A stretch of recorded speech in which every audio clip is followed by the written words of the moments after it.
Chapter 304. When Xianxia and the other two heard this, how would they dare to fart? Their happiness for the rest of their lives was in Zhang Feng's hands. Moreover, Zhang Feng had preached and taught them things before. They seriously suspected that Zhang Feng was fooling them. It had been so long, but he did not mention it. Although a lot of things had happened in Chang and City during this period and they had to help deal with some things, the more they thought about it, the more they felt that something was wrong. They were more and more happy that Zhang Feng was fooling them. Otherwise, why did they feel that this grandson was just idling around in the pub and had no intention of teaching them? Coincidentally, they also took advantage of today's matter. Therefore, the three of them hurriedly rushed over to this place with gratitude. That was why the scene just now happened. When the Devil King went to war, not even a blade of grass would survive. Zhang Feng did not think too much about it. His head was hurting during this period. If anyone talked about this marriage, he would have a headache. Damn it, he would feel like he was going to be a bachelor. 20 years old, 20 years old, 20 years old. This damn it. When Zhang Feng thought of this, he felt an impulse to bang his head against the wall. Moreover, when he saw a person all day long, he felt that that person was talking about him. He was very depressed. When he met Lao Li, he wanted to complain to him.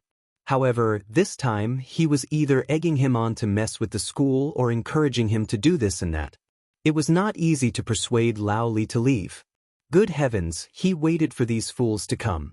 Unexpectedly, this group of old men was not reliable at all. When they came up, they said that if they could not talk to him, they should not jump out. Moreover, when they came in, they even broke the door with a kick. Damn it, Lao Tzu is not closing the door tonight? If I lose something, will you pay for it? Zhang Feng cursed in his heart as he walked into the kitchen and knocked on the wok with a clanking sound. However, he could not afford to offend them with his small body. A slap from them almost took his life. How could he dare to offend these old men? He looked at the big skewer of tiger meat hanging on the stove and then looked at the new smoked chickens. They carelessly cut off a pig's hind leg from the stove with a chopper and put it in the pot. They brushed it fiercely and then set up a fierce fire to cook it. In any case, this group of people were all rough men. Eating meat and drinking wine was not a problem for them. Therefore, he didn't choose the meat carefully. Instead, he cooked it all in one pot, scooped it out, and chopped it into several large pieces. With pepper and other condiments in his mouth and a pot of chopped smoked meat in his hand, he slowly walked into the front hall and threw it on the table with a bang. Instantly, the natural fragrance of the smoked meat attracted the attention of the three people. Zhang Feng's food was simple and crude. Although it looked bad, it had a different kind of forthright feeling. Moreover, although it was simple cooking, whether it was the smell or the taste, it was better than pig food. Ever since the three of them had eaten Zhang Feng's food, they felt like vomiting when they tried their own food. It couldn't be helped. They were picky. At this time, they couldn't care about other things. Each of them picked up a piece of meat that was not much smaller than their heads and gnawed on it.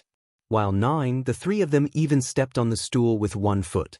Brother Zhang Feng, brother, where is the wine? Bring the wine, bring the good wine. After the three of them ate a few mouthfuls, they found that Zhang Feng was actually squatting there and gnawing on a pig's leg. He didn't have the consciousness to take the wine. This made the three of them unable to sit still. They wanted to take it themselves, but when they thought of the aftereffects after drinking the so-called alcohol last time, they were afraid. If they took that thing out again, it would kill them. Zhang Feng heard this and got up reluctantly. He went to the wine cabinet and deliberately knocked out 3 jars of strong liquor with a degree of 65 and threw them to the three of them. He then took out a jar of liquor from the bottom of the wine cabinet. It was only a dozen degrees of liquor, but the three of them were also thieves. After being forced to drink a few times, they suddenly learned to be smart. They saw Zhang Feng take 3 jars of liquor from the top and throw them to the three of them. Then, he took the wine from the bottom. Even Xianxia knew that this guy was definitely going to force them to drink. How could this be? The three of them were not fools. They were also good at drinking. Seeing this, the three of them laughed. You don't want to take the wine, right? Fine, then I'll take it myself. Xianxia snatched the jug of wine from Zhang Sunchang's arms and slapped the mud seal off the jug. He gulped it down like water and threw it to Zhang Sunchang after gulping down a few mouthfuls. Only then did he let out a deep sigh. Good wine. Ah, this is good wine. But isn't this a little too King bland? Zhang Feng's eyes twitched when he heard that. He had a bad feeling about this.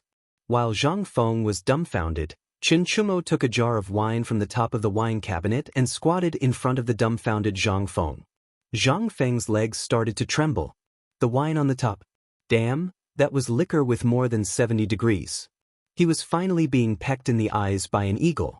He slapped his eyes and didn't want to look at Chen Chumo and the other two. He said painfully, "Brother, I've been heady recently. I can't drink this stuff.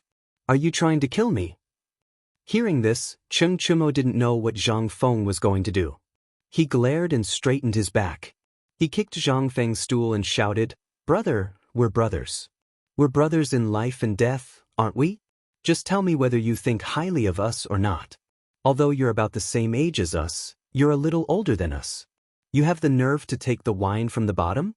As an elder brother, you should have the consciousness of an elder brother. Come on, don't talk nonsense. Drink."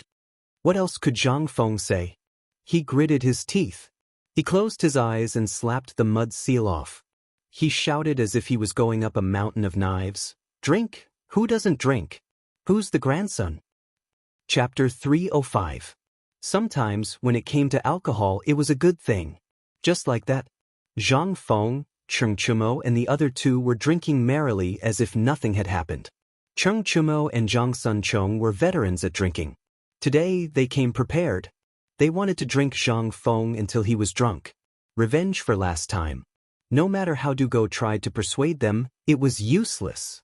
After Du Go tried to persuade them a few times, he gave up. It was not that he did not want to persuade them, but he was drunk now. What was the most important thing?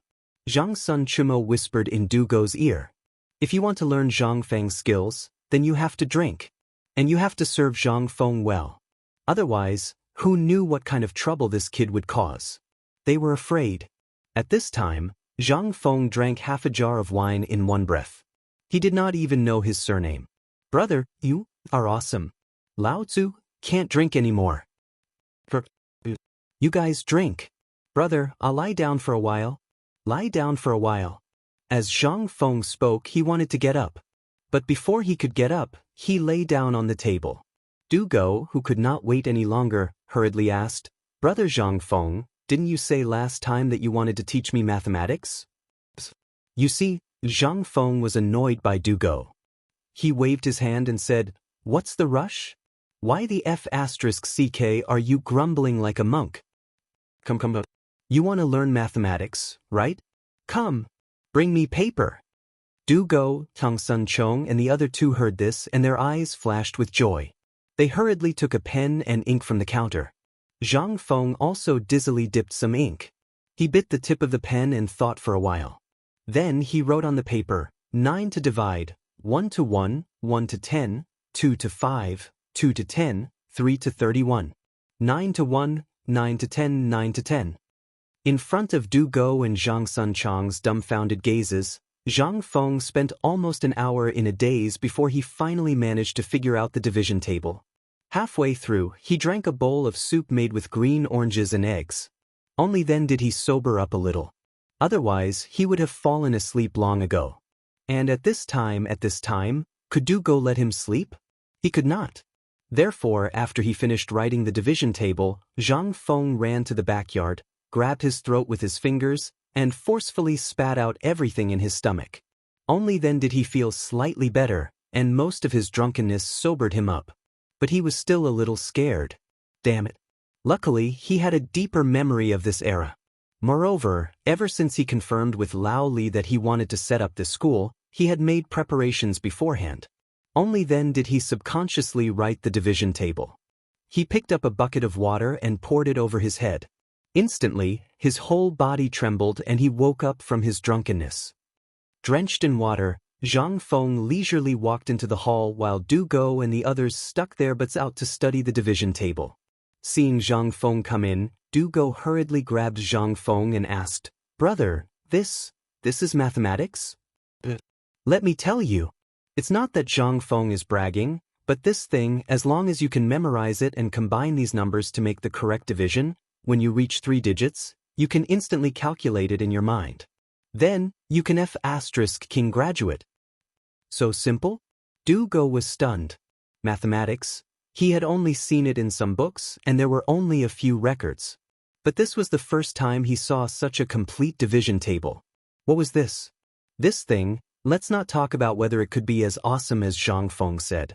Once this thing was announced, then Zhang Feng could become a great master in mathematics.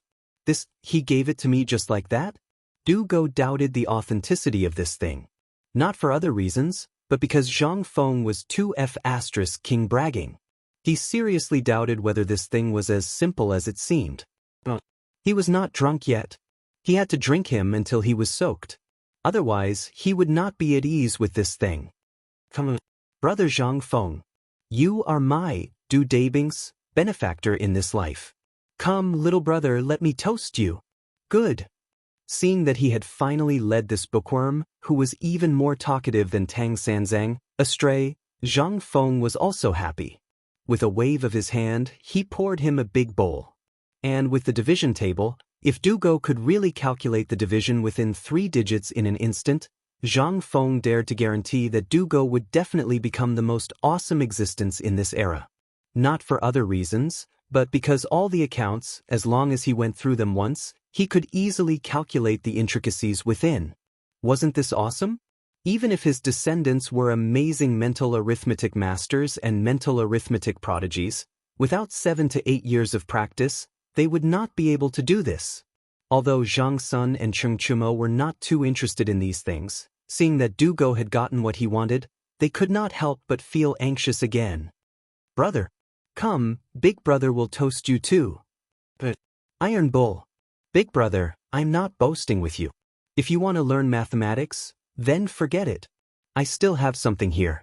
That thing, big brother, I did not intend to tell you. That is a life-saving measure when I enter the imperial court in the future. What? The 3 of them were dumbfounded. Physics department. That is something that surpasses mathematics. And it is something that encompasses all things in the world. Do you want to learn it or not? Learn. You don't want to teach your grandson? Cheng Chumo's eyes were red. Damn it. He directly set a trap for Zhang Feng.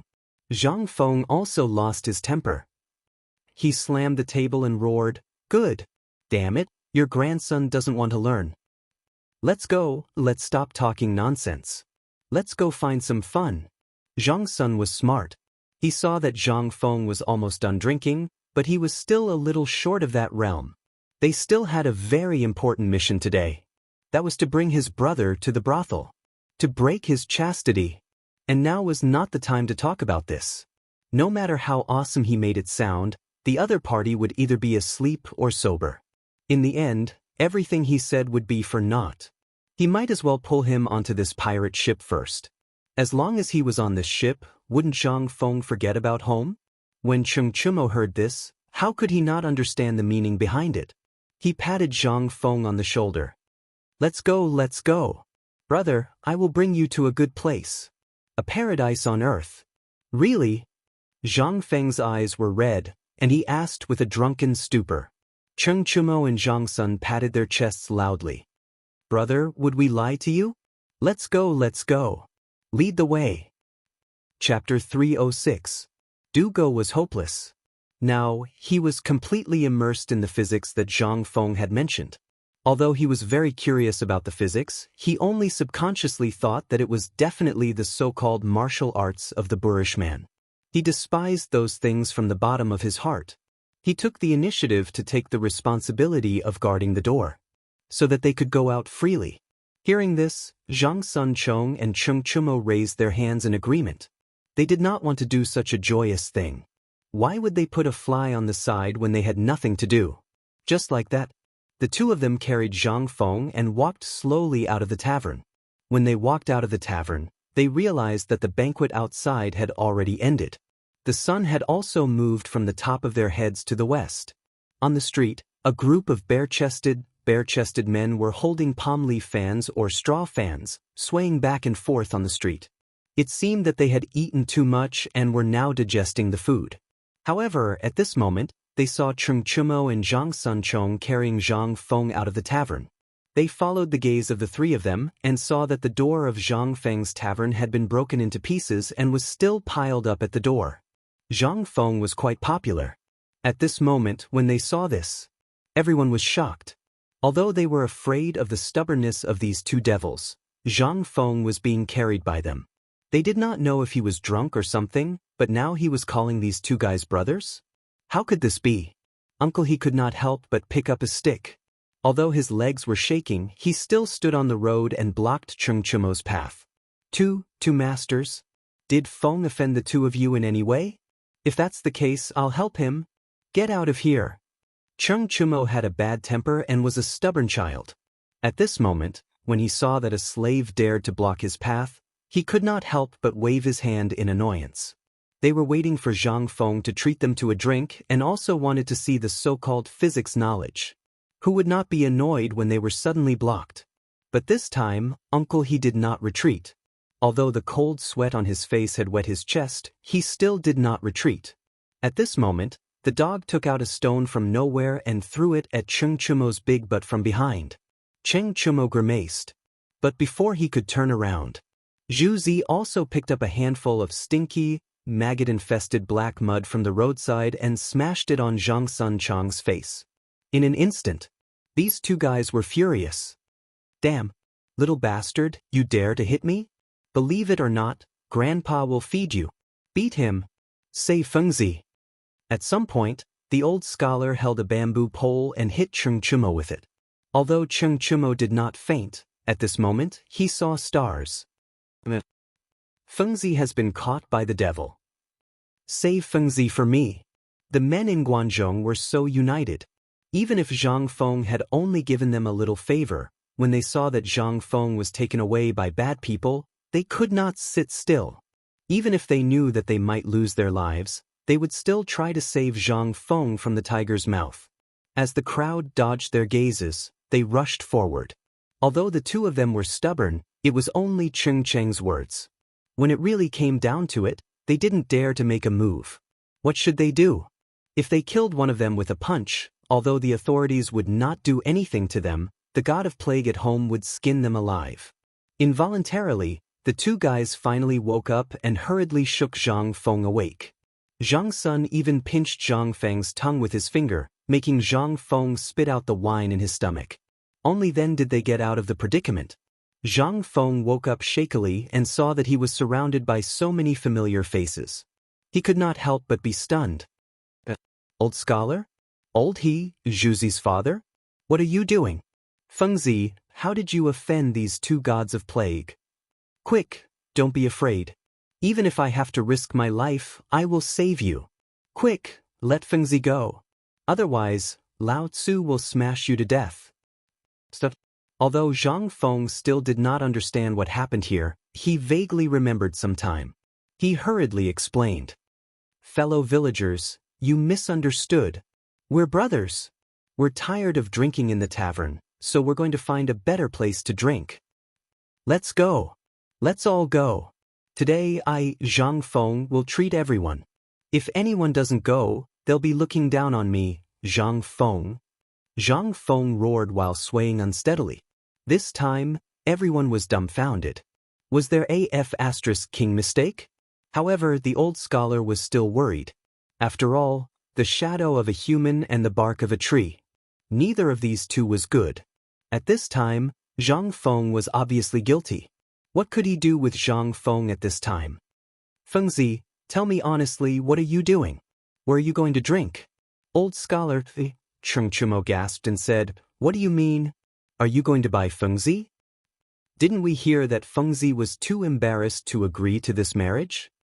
As your brother, aren't we anxious too? You just want to take your brother to see it for himself so that he can agree to this marriage, right? What are you doing? Are you trying to kill him? Chapter 307. Everyone was dumbfounded. So that was the case? But how could they not know that a person who could be called the Devil King in Chang and be a good person? Fengzi was a god given to them by the heavens. Their child was still hoping to get a little bit of Zhang Feng's true teachings and bring glory to their ancestors. If these things led Feng Zi astray, wouldn't that be terrible? No. If Feng Zi doesn't agree, no one is allowed to take Feng Zi away. The old elementary scholar was also going all out. He blocked everyone. Although no one said anything, they had already explained everything with their actions. They raised sticks and stones high one by one. Even Xianxia felt a headache coming on. Was it so difficult for Lao Tzu to bring his brothers to the brothel? *CK. Just as Xianxia was about to lose his temper, a bowl of hand-squeezed sour orange juice the size of a quail's egg was poured down Zhang Feng's throat. That sour feeling caused even the people present to feel a toothache. However, the effects were visible. After a few shivers, Zhang Feng finally woke up with a red face. He stared with bloodshot eyes and smacked his lips. In an instant he vomited again. *CK. Who the hell poisoned Lao Tzu? *CK. What is this? It's the green orange juice that mother made. Steamed Bun hid behind the others and said timidly. This time, Zhang Feng was even more jealous. But this thing was still useful. Zhang Feng finally woke up completely. He had to wake up. He seriously suspected that if he was forced to drink another bowl of this thing, he would definitely die. He waved his hand and said, "I'm fine. Thank you for your concern. I'm going to drink with my brothers. There's no need to welcome me with sticks, right? Disperse. Disperse, all of you. Let's go to the tavern another day. Feng Zi will treat you to a drink." That's right. Feng Zi is going to discuss the opening of an academy with us this time. If you continue to be like this, do you want those academies? Academies? Everyone was shocked to hear this. Then, everyone was in an uproar. At this moment, everyone seemed to have understood something. So Feng Zi wanted to set up an academy for them? Sun Go-zi and the others had already spread the news that Feng Zi wanted the old scholar to set up an academy. At this moment, when it came out from the mouths of these stubborn people, everyone finally exploded. How could they still dare to accept it? They hurriedly moved out of the way. But when the old scholar came to a sudden realization, he frowned. This lunatic, he still refused to let his old bones rest. However, an old elementary scholar was an old elementary scholar. How could he be dismissed with just a few words? Moreover, all of Zhang Feng's matters were basically handled in small taverns. Furthermore, in this world, where else could there be wine that could compare to his wine? He couldn't help but ask in a hurry, "Well, where are you going to drink? Also, what did you guys say you wanted him to see for himself?" He had a nagging feeling that something was wrong. Zhang Feng said in a low, muffled voice, "Well, I invited them to the brothel, to drink. It's just a simple drinking and dancing." As he spoke, he ran away with the other two. Only the dumbfounded crowd was left. To the brothel? What the hell? This, oh my god. Feng Zi is finally enlightened. After being stunned for a moment, the old scholar finally smacked his lips and looked at the backs of the three people, stroking his white beard and laughing out loud. And the tense atmosphere finally turned into a burst of laughter in this sentence. Haha. No wonder Feng Zi is so secretive. It turns out that he really wants to enlighten himself. Yes. Good. Good. This time, the marriage with the Zhang family is a success. Ha. Old scholar, you found a good matchmaker. Let's go. Let's go to Feng Zi's tavern to drink. By the way, we'll help him look after the tavern and wait for him to come back. Haha. Chang, and was big. In fact, it was quite big. But in terms of small, it was also very small. And at this time, after Li Yuan's birthday banquet, when there were many people, it was as if he had grown wings. Although Zhang Feng said that he wanted to watch the singers sing, who would believe it? With stubbornness, how could he run away? Therefore, the matter of Zhang Feng going to drink wine with prostitutes became a popular topic for everyone to digest delicious food.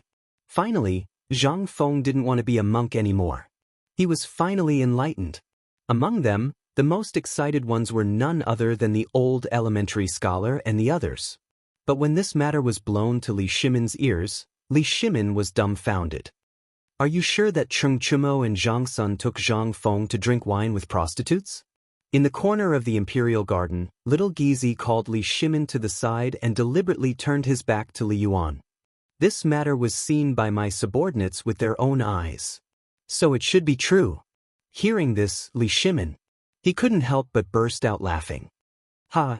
This is really the second happy thing today. Li Shimin smacked his lips, pointed at Qing Yaojin and the others, and said, "Wait, tell them and let them be happy. He actually went to the brothel too?" Thinking about it, Li Shimin couldn't help laughing again, which made everyone a little confused. Chapter 308. Yen Lai Restaurant. This was the top brothel in Chang. It was also set up by the government. The singers, prostitutes, and some women here were all carefully selected. Of course, some of them were slaves bought from merchants or Turks and other neighboring countries. And the women selected from all the brothels in the Tang dynasty were all sent here. Some of them were even women who had committed serious crimes and were forcibly taken in by the government as prostitutes. This was the heaven of every brothel woman's dream, and also the nightmare of every woman. But even so, all the prostitutes of the Tang dynasty who had no one to rely on would fight to get in. Those who could enter and leave this place would spend at least in the Bai dynasty that night. And that was only the qualification to enter the brothel. If it was something else, then it was not a problem to spend up to 100 taels of silver in one night. At this time, the brothel business was very quiet.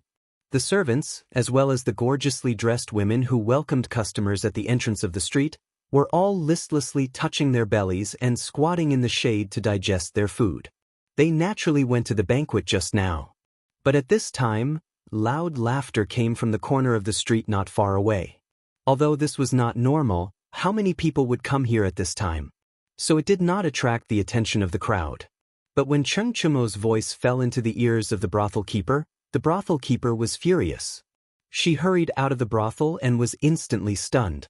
"You're all dead. The benefactor is here. As long as you're not dead, get up."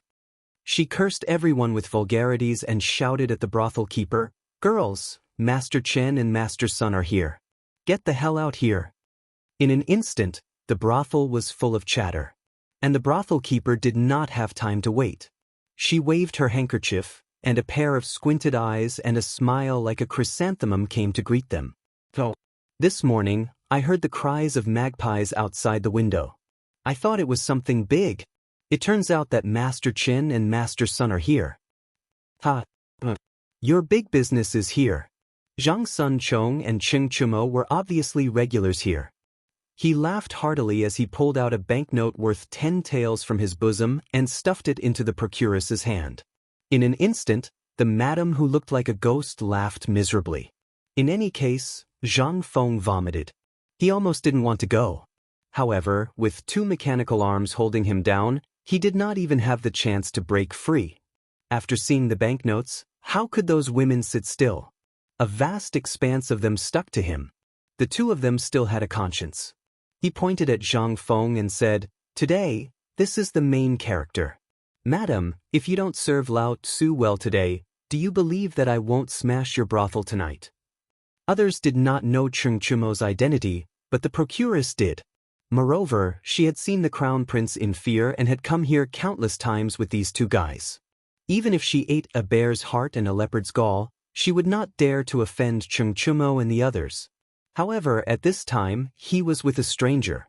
Although he looked very handsome, this was very unfamiliar. Although she had doubts in her heart. But when she saw Zhang Sun Chong and Cheng Chumo so serious, she hurriedly waved her hand and shouted, "Jing Shu, where the hell are you? Get out here. Your Mr. Right is here." Hearing that, Cheng Chumo had an impulse to vomit blood. Zhang Sun Chong also felt the same. This Jing Shu was famous for her beauty in Chang and city. But that woman was a chaste woman. Unless it was her Mr. Right, she would definitely give up her life. She was too beautiful, so no one dared to force her. "Brother Zhang Feng, congratulations on your double happiness." Zhang Sun Chong and Cheng Chumo each patted Zhang Feng's shoulder. In an instant, Zhang Feng's eyes rolled back and he almost fainted. He did not understand. Wasn't it just a prostitute? Was it necessary? "If you want it, I'll give it to you. I'm here to experience the brothels of the ancient times, not to do that kind of thing. But he did not dare to say it now. He could only be carried into the brothel by the two, surrounded by a group of women. In an exquisite and small attic on the third floor of the brothel, a woman with a thin face but incomparably beautiful, cold and elegant, was gently stroking a guqin. She was very beautiful. She was as beautiful as a snow lotus on an iceberg. She was once the daughter of a big shot in the previous dynasty. When she was only 10 years old, she was sold to the brothel. 9 years. Although she was born in such a brothel, her amazing knowledge and talent in poetry and song made her famous in the entire Chang city in an instant. She had heard the brothel keeper talk about the Mr. Right countless times. However, all of them disappointed her to the core. So, she never stepped out of the clean place that she risked her life to fight for here. Ding! She gently plucked the strings of the zither in her hand. A melodious zither sound instantly filled the air like a refreshing breeze. This caused Zhang Feng to suddenly stop in his tracks. He looked at the third floor of the brothel in astonishment, at that melodious zither sound. He asked in surprise, "This sound of the guqin?" Chapter 309. Guzheng. Especially an ancient Guzheng song. It was very particular. Zhang Feng didn't know much. After all, it was an elective class in university. He took the Guzheng course to show off. But before he could show off, he came here. At this moment, Zhang Feng was stunned when he heard this song.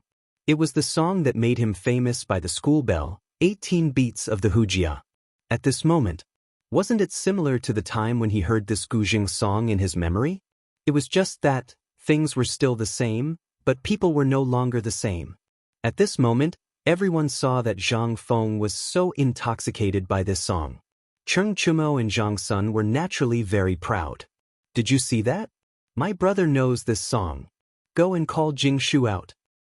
Who the hell is saying that none of Lao Tzu's brothers know this song? Without waiting for Cheng Chumo to finish showing off, Zhang Feng had already recited the meaning of this Guzheng song in his memory. "The sky is boundless, the earth is boundless, the sorrow in my heart is also gone. Life is fleeting like a white steed, but I can't be happy when I'm in my prime.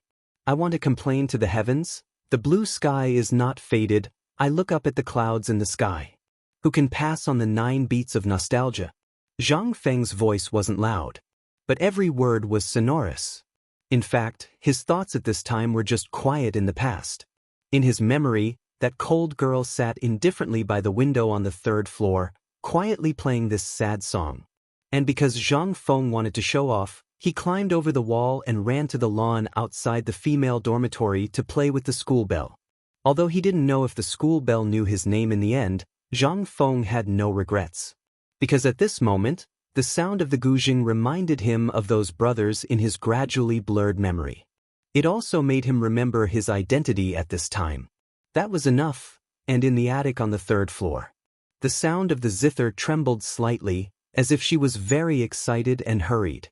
However, she still did not make any move to go downstairs. Instead, she played even more hurriedly. The sound of the zither was sometimes like a storm, sometimes like a quiet snow lotus. At this moment, everyone was dumbfounded. He forgot that he was in a brothel. The procuress was dumbfounded. It was because she remembered that this song was the first test for every young talent to meet Jingshu.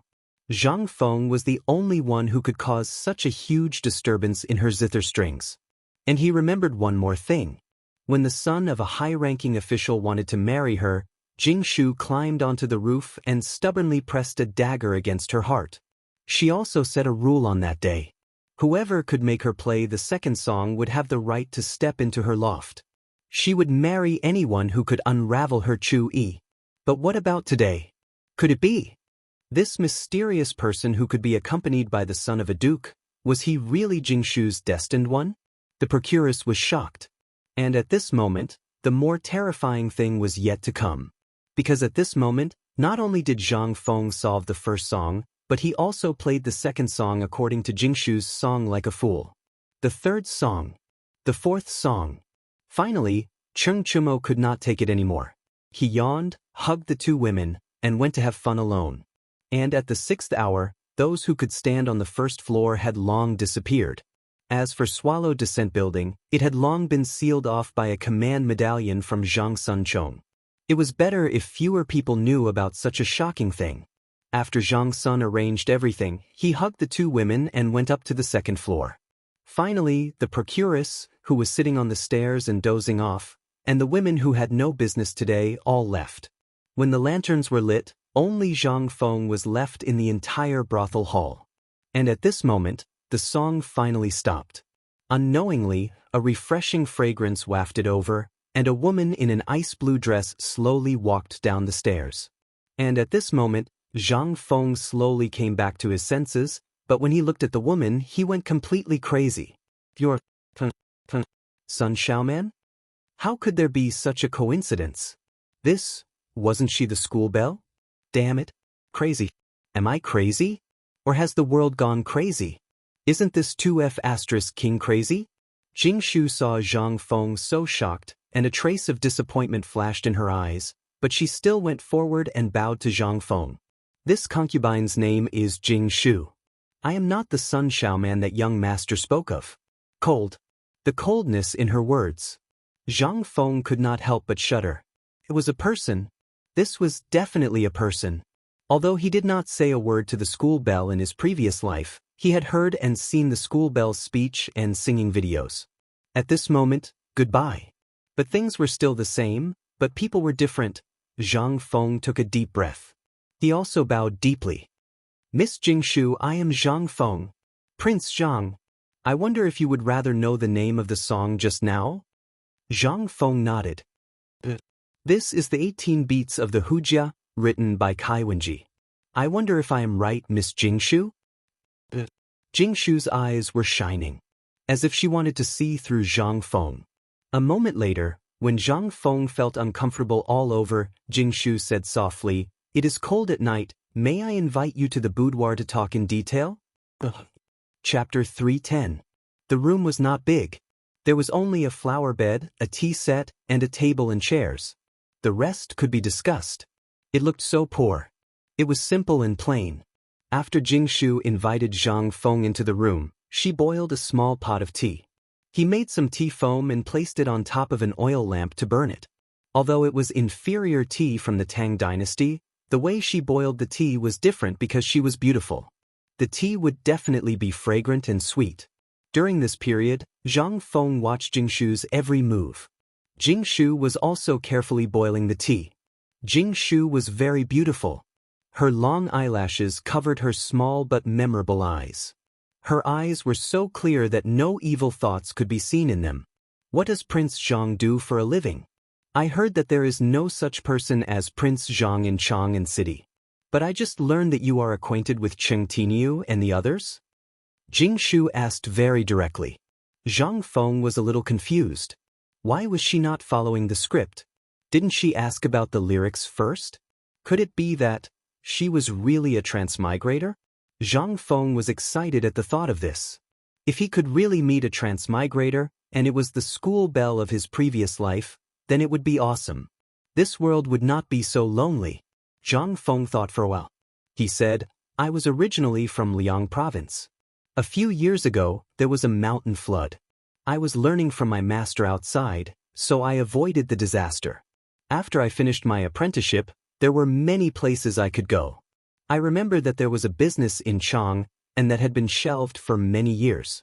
So I came to Chang a few years ago and opened a small tavern. Although the business is not very good, it is very leisurely. Oh? Jingshu frowned slightly when she heard this. I'm really sorry. I hope you can forgive me. I don't know about your family matters. It's fine, it's fine. Zhang Feng waved his hand and asked, Miss Jingshu, where are you from?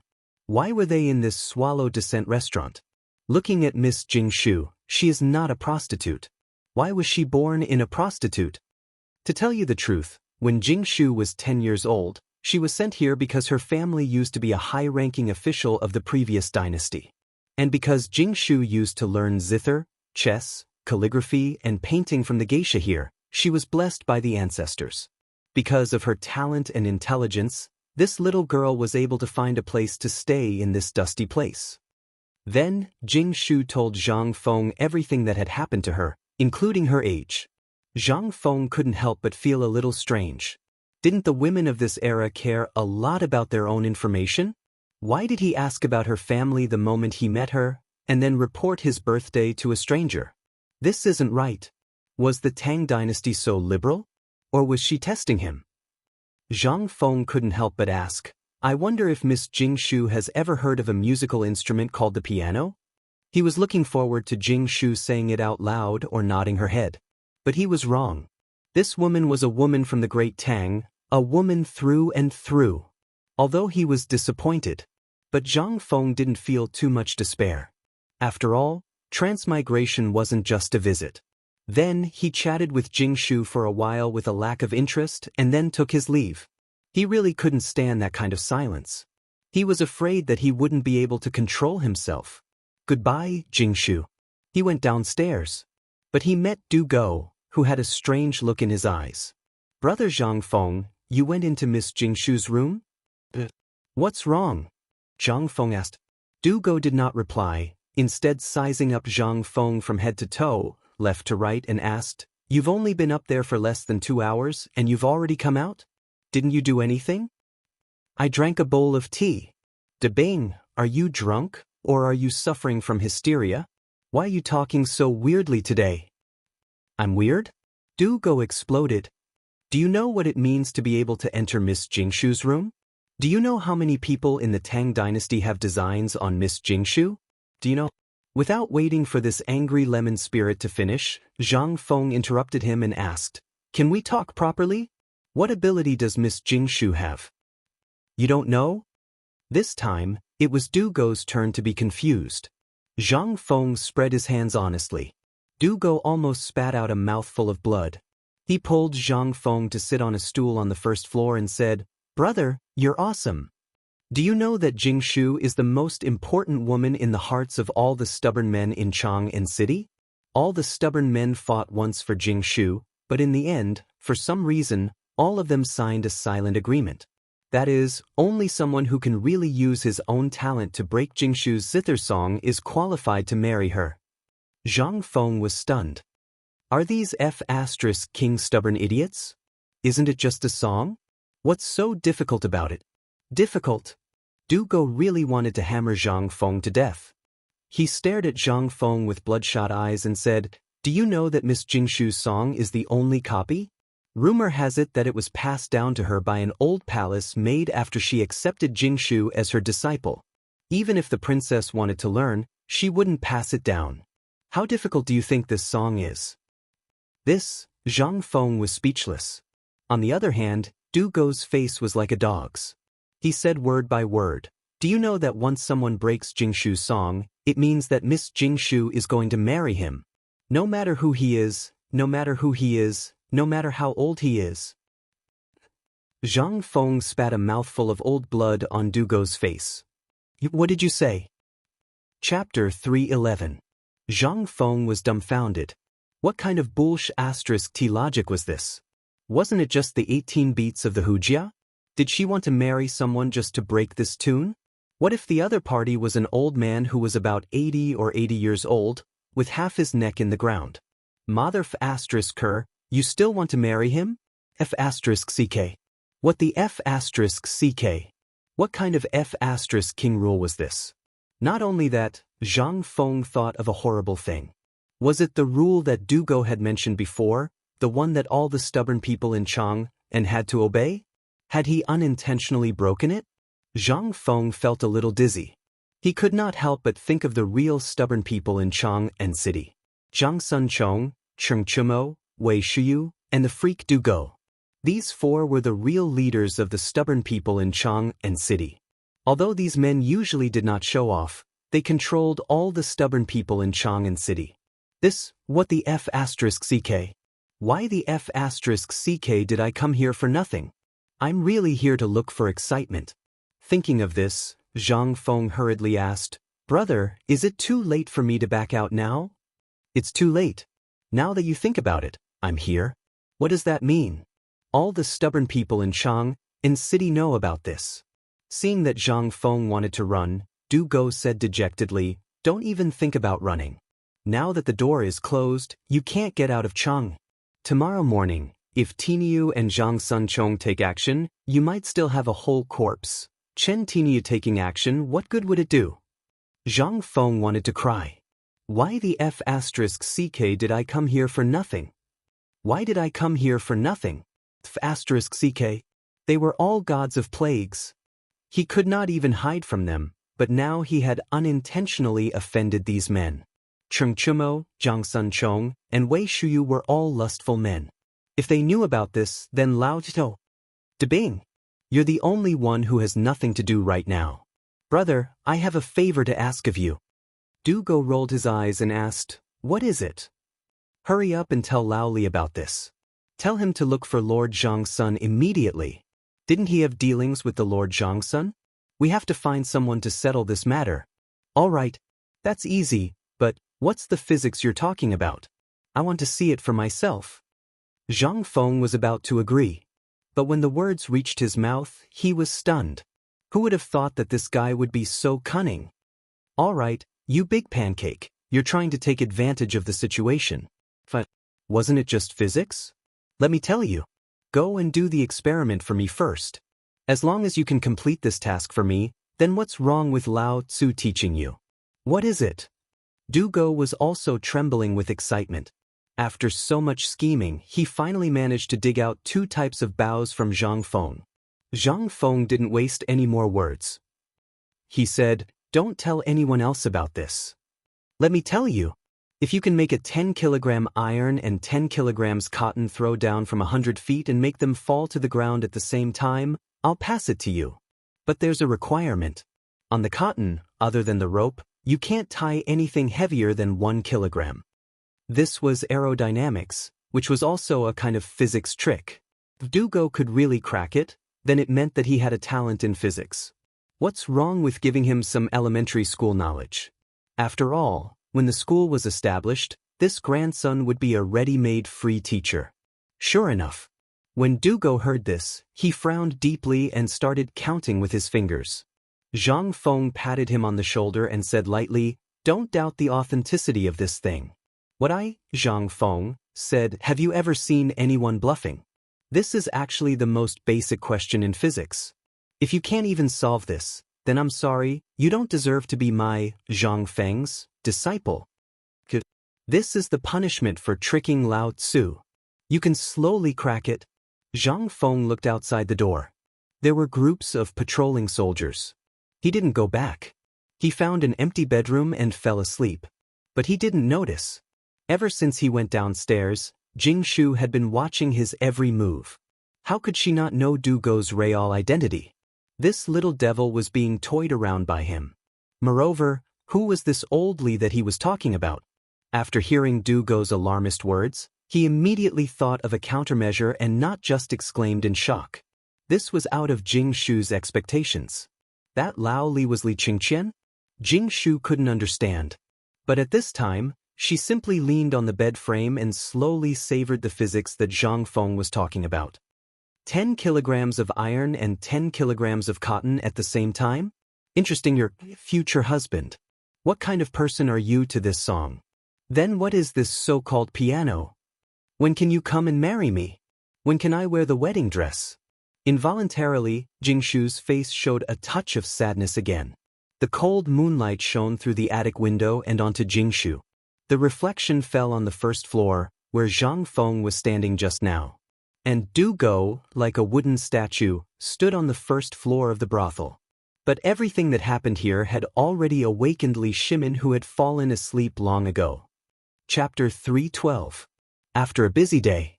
Not only did he solve the estrangement between him and Father Emperor, but he also dealt with Tubo's matter. Today could be considered as a double blessing. Therefore, Li Shimin and Li Yuan had a heart-to-heart talk. After telling each other about their relationship as father and son, he was very happy. Happy he and Empress Zhangsun went to bed. However, at 2:45 in the morning, the small yellow door hurriedly whispered something in the ear of the guard at the door. Then, the guard at the door of the bedroom hurriedly brought the small yellow door's report and passed it on to the small eunuch in charge of the inner palace. Only then did the small eunuch wake up Li Shimin, trembling with fear. "Your Majesty, just now, the spy outside the palace reported a secret letter. It's about Cheng Chumo and the others." Not a moment later, a word faintly sounded from the dragon bed that the small eunuch did not dare to raise his head. "Speak." Rumor has it that Cheng Chumo and Zhang Sun brought a mysterious man into Yen Lai Lu. The mysterious man matched Miss Jingshu's zither music. Currently, he has already entered Miss Jingshu's boudoir. Oh! Ha! This is another good thing that Zhen heard today. That's right. Pass Zhen's decree. Let Wei Shuyu send a message to all the stubborn people in Chang'an City. Whoever dares to have designs on Miss Jingshu, or whoever dares to inquire about the mysterious man, no matter who it is, kill. When the small eunuch heard this, his whole body trembled with disgust. He hurriedly pushed out in fear. However, at this moment, Li Shimin spoke again. "Tell this good news to their father. The fun has just begun." Ha! The small eunuch had already retreated. However, at this moment, Li Shimin was no longer sleepy. Empress Zhang Sun asked suspiciously, "Second brother, is that official prostitute your idea?" Li Shimin thought for a moment, then held Zhang Suan's unsullied waist and said, "We didn't think of anything before, but last time, when we found out that he actually rejected that marriage, we thought, what happened to brother Zhang Feng? Could it be that there is some hidden danger? Therefore, I was wondering if I could find him a concubine, even a servant girl would be fine. After all, brother Zhang Feng is alone and his life is poor. He doesn't even have someone to wash his clothes or cook his meals. I feel guilty in my heart. That's why I asked Wei Shuyu about it. I didn't expect that I would really get the answer. In Chang'an City, there really is such a strange woman. Thus, we decided to beat them at their own game." Zhang Suan's unsullied face looked at Li Shimin suspiciously, which made Li Shimin a little unnatural. "Well, let's sleep. We are sleepy." However, Empress Zhang Sun still didn't say a word. She just stared straight at Li Shimin. "Second brother?" After some time, Li Shimin was about to fall asleep. However, at this moment, Empress Zhangsun asked leisurely, "I want to ask you something. Every time you go out of the palace in plain clothes, do you really go to find brother Zhang Feng?" On the other side, when the hour was about to reach the hour of the morning, a team of Jinwu guards, holding the emperor's token and 3 small yellow flags on the backs of their horses, came out of the imperial city. After leaving the imperial city, the team immediately divided into 3 groups and then went in 3 directions to the mansions of Qing Yaojin, Zhang Sun Wuji, and Du Ruhui. Even if it was the great idiot Yuqi, he could only stare with wide eyes at that imperial order, at Wei Shuyu's haughty manner as she sped past his eyes. Cheng's mansion. Wei Shuyu came to Cheng's mansion in person. It was worthy of being the home of the army god. Although it was late at night, the 10 generals at the gate were still standing straight. If all the lights were blown out, strangers passing by would definitely be mistaken for stone or clay statues. Clatter, clatter, clatter. The moment the faint sound of horse hooves sounded. At the gate of Cheng's mansion, the 10 generals in armor also looked at the place where the sound of horse hooves came from. Their hands subconsciously grasped the hilts of their swords at their waists. This was instinct. This was the instinct of soldiers. And it was in the middle of the night. Those who could come here were either from the palace or enemies. "Who are you?" At this moment, a man with a body like an iron tower took a step forward. In an instant, the 10 servants formed a simple battle formation. The guards shouted angrily. His voice was like a thunderclap, and the sound of horse hooves that were rapidly approaching became a little chaotic. However, at this moment, in the sound of horse hooves in the distance, Wei Shuyu shouted anxiously, "Uncle Ning, don't shoot. I'm Shuyu. I'm Wei Shuyu." Hearing this, the guards at the gate of Cheng's mansion breathed a deep sigh of relief. And at this moment, in the shadow of the gate of Cheng's mansion, a man also in armor jumped to the front of the crowd with a straw in his mouth. He was the Uncle Ning that Wei Shuyu mentioned. He was also the leader of the guards this time. His sword-like eyes looked at the people who were galloping from not far away. He shouted, "It's the middle of the night. Why did you come out instead of staying in the palace?" While speaking, Wei Shuyu and others also appeared at the gate of Cheng's mansion. She held up a token and said, "I'm here to find Uncle Cheng by the Emperor's order." Chapter 313. In the mansion. In the front yard. The night in the Qing manor wasn't quiet at all. The endless snoring sounds reverberated throughout the entire manor in a rhythmic manner, never once stopping. In the living room of the Qing mansion, Cheng Yaojin put on a coat and yawned. He glanced at Wei Shu and asked, "Kid, what's the matter that requires you to come in the middle of the night?" "Uncle Cheng's, is Chimo back?" Wei Shu asked cautiously. "Chimo? Didn't that kid go with Brother Zhang Feng? Maybe he's still drinking. Why, does the Emperor want to summon him?" No. It's like this. Uncle Cheng." Seeing Wei Shu cowering, Cheng Yaojin frowned and casually clenched his fists. In an instant, there was a crackling sound. "If you have something to say, then say it. If you don't have anything to say, then get lost." "Don't have anything to say, but, Uncle Cheng, let's say first, can you stop kicking my butt later?" Cheng Yaojin frowned and was about to get up. Wei Shu hurriedly said, "Just now, a spy entered the palace and reported to the Emperor that Chimo and Zhang Sun took Brother Zhang Feng to Yen Lai Lu. I know about this. What else? If you have anything to say, then say it. It's like this. Well, Brother Zhang Feng took down Miss Jingshu, and this matter has already spread, so, what? Brother Zhang Feng really took down Jingshu? Damn." Cheng Yaojin did not think much of it before. The Emperor did not say anything when he accompanied Zhang Feng to Yen Lai Lu. What could he say? And this was a good thing. If he did not give him a break, this kid would hold it in all day. But this, how did he take down Jingshu? So fast? And the matter had spread? At this moment, Cheng Yaojin finally understood why the Emperor would send someone here at this time. The Emperor wanted him to clean up after the mess. At the thought of this, Cheng Yaojin hastily waved his hand. "Bring me my clothes."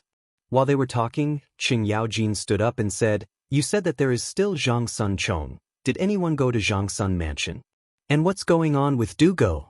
Wasn't he looking after the store? Was he the one who reported this?" "I don't know. But I heard from the grapevine that Zhang Feng gave Dugo some kind of mathematics syllabus. I reckon that it was because of this that the Emperor—" "All right, hurry up and inform those two old bastards. Let's see how they're going to save their son." While speaking, Cheng Yaojin kicked Wei Shuyu's butt. Wei Shuyu was in so much pain that she ran away with a limp. As soon as Wei Shuyu left, Cheng Yaojin shouted, "Old Ning! Master!" Instantly, the man who was carrying a heavy bow outside the door appeared in the living room.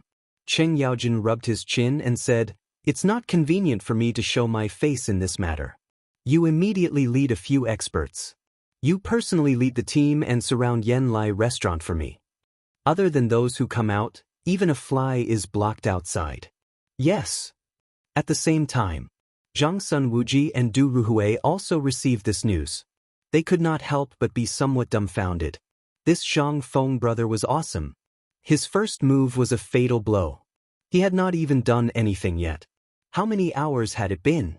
And he had already taken down Jingshu? But they were also very clear about the stubborn disciples of Chang and City. At this time, if they were to know about this, they would go crazy. If a large group of crazy people were to surround Yen Lai restaurant, it was impossible for Zhang Feng to be killed. After all, there was Cheng Chimo and Zhang Sun. But they were worried about the two's identity being exposed. And the identity of Zhang Feng's brother. How sensitive was this time? At this time, if they were to be noticed by the Guanlong group, then the consequences would be big trouble. Go. Immediately get the servants in the residence to inform them. Cheng Yaojin's men should be arriving at Yen Lai restaurant soon. Our men can prepare everything. We only need to wait until tomorrow morning to warn those stubborn people. If anyone dares to cause trouble, I, Zhang Sun Wuji, will invite him to the Ministry of Justice's prison for tea." Zhang Sun Wuji's residence. After Zhang Sun Wuji finished giving his orders, how could he still be in the mood to sleep? The author's chin moved around in the living room. Then he gritted his teeth and said, "Men, prepare a sedan. We will go to Cheng residence immediately." Old master, it's almost 5 o'clock now, Zhang Sun Wuji frowned. That person hurriedly accepted the order and left. What did it mean for the emperor to let the Jinwu guards pass this matter to him in the middle of the night? It was enough to show that the emperor wanted them to clean up his mess. When Zhang Sun Wuji hurriedly left the residence, there was also a sedan at the entrance of the Du residence. Under the escort of a group of guards, it hurried towards Qing Yaojin's residence in the night. Although the outside was bustling with noise, Zhang Feng was sleeping very soundly in Yanlai restaurant. He was even muttering a name in his sleep. On the other hand, Jing Shu couldn't sleep in the attic. She could already hear the rustling sounds outside the window, as well as the faint sounds of weapons clashing. She knew that as long as the sun rose, she would be able to get married. But the premise was, could Prince Zhang really stop those crazy scholars? Chapter 314. Early morning. The sky was not yet bright, but Zhang Feng was already woken up by someone. Brother? Brother Zhang Feng, wake up. Fengzi, wake up soon. What's the matter? What time is it? Let me sleep again. Sleep? Zhang Feng turned over and fell into a deep sleep once again. But Du Go was anxious. Early in the morning he was awoken by the need to pee. He hurriedly went out and met a group of guards who were squatting outside the door. Although they were wearing ordinary guards' attire, he knew them. Moreover, they were not unfamiliar with the guards of the Qing residence. There was no need to think. Du Go only needed to think to know that this matter had already been spread to the palace. Otherwise, why would the guards of the Qing residence be here to guard the door for them? Hence, Du Go was anxious. He shook the pimp in charge awake and asked for the room of Zhang Sun and Qing Chumo. He kicked each of them and added the words, "Your father is here." Instantly, the two huge fists stopped right in front of his face. Previously, the two of them did not believe it. Following the dawn of the day, they quietly leaned against the window to take a look. Qing Chumo's hair stood on end. These people were his father's old soldiers. They had never been careless in beating him up. If they were to be caught by these few masters in the morning, even if they did not die, they would at least lose a layer of skin. What should we do? Worm, we can't run away now. My Uncle Ning is a divine archer. Nothing can escape his eyes and ears. By the way, Debing, what happened at the end last night? I remember that Brother Zhang Feng was reciting poems with that Jingshu. Finally, right, when did you come? Du Go's face twisted when he heard this. Tai Niu, do you know that the two of you are in trouble? Last night, the two of you went to have fun. Do you know that Brother Zhang Feng took down Miss Jingshu? Took her down? Damn, so awesome? He really took her down? Cheng Chumo and Zhang Sunchong ignored Hu Ji, who was trembling with fear on the side, and asked, "Awesome. He really is my brother." Ha! Awesome? Du Go was so angry that his nose became crooked. Do you know what trouble you've caused? Who didn't you provoke? Why did you have to let Brother Zhang Feng poke the hornet's nest? I reckon that when the sun rises, we won't be able to leave even if we want to. You guys are in trouble this time. Even His Majesty knows about this. What? Emperor? Cheng Chumo and Zhang Sunchong were stunned. Wait, that's not right, big flat cake. You heard it yesterday too. What they said was for us to play with Brother Zhang Feng, right? But you also know which part of Chang and city is the easiest to fool around with. It had to be this Swallow Descent Tower. Besides, you also knew about this, but you didn't say anything at that time. Since we're going to play, Brother Zhang Feng definitely can't play with those vulgar women, right? If Brother Zhang Feng is taken by us to play with vulgar women, then there's no need for others to say anything. Wouldn't all of us lose face? So, the two of us came up with a plan and brought him here. What's wrong with that? Du Go was about to faint. You mother asterisk curse, why can't you bring Brother Zhang Feng to play? Why did you have to bring him here to poke the hornet's nest? Jingshu is good, but you should know that Brother Zhang Feng will get into trouble. Who dares? The two fools were furious. Looking at Zhang Feng, who was sleeping soundly on the bed, they scratched the back of their heads. Regarding this matter, Iron Bull, can just stand there. Who dares to say anything? Are they tired of living? If there's no other way, we'll call Xianxia out. No, let Shuyu bring the imperial guards. Lao Tzu wanted to see if the crown prince and the imperial guards could shut them up. You're wrong. Du Go interrupted the fuming Cheng Chumo and said, I think that since your family is here, it means that this matter is serious. I think that His Majesty arranged all of this. So, the three of us can only wait to be punished. Hearing this, Cheng Chumo shrunk his neck and realized the severity of this matter. What should we do? Worm, Bing, this matter was decided by the three of us. You have to think of a way. Cheng Chumo knew how powerful his Uncle Ning was. It was definitely Lao Tzu's idea to get him to come out. It would be strange if he didn't lose a layer of skin when he returned. Zhang Sun was also anxious. At this time, Cheng Chumo's father knew, but what about his father? They could turn a blind eye to his frivolous behavior, but would he be able to get through today? Even His Majesty knew. Then who was it? That was his uncle's husband. When the time came, he would be beaten no less than these two idiots. Perhaps he would be beaten by his own aunt, Empress Zhang Sun, if he was beaten by his own aunt. Zhang Sun couldn't help but want to cry. Brother, Bing, among us, you're the only one who's in a hurry. Think of a way. What should we do now? It's going to be dawn soon. If we're caught, none of us will have an easy time. We'll definitely be punished for losing the face of the imperial family. Hearing this, Du Go's expression turned ugly. If he knew this would happen, why didn't he guard the shop and come here to join in the fun? *CK this, Du Go wanted to slap himself a few times. He pointed angrily at the two of them and shouted, My reputation has been ruined by the two of you. Chapter 315. Reputation? Cheng Chumo and Zhang Sun rolled their eyes. You're the most wretched one here, all right? You still have the nerve to talk about reputation? If there's something, why didn't you do it earlier? But now you're talking about it? Aren't you just giving advice after the fact? Enough, all of you shut up. From what I see, if we can escape before they discover us, there's still some leeway. If Uncle Ning and the rest wanted to catch us, they would have caught us a long time ago. But they didn't. What's the meaning of this? Hearing this, Du Go clasped his hands behind his back. Like a little old man, he rubbed the sparse tuft of black hair on his chin and said, Since they didn't come in after finding out about this matter last night, then it must be for others to see. For who? Cheng Chumo scratched his head and said doubtfully, For us to see. You're a pig. If not for you, then for whom?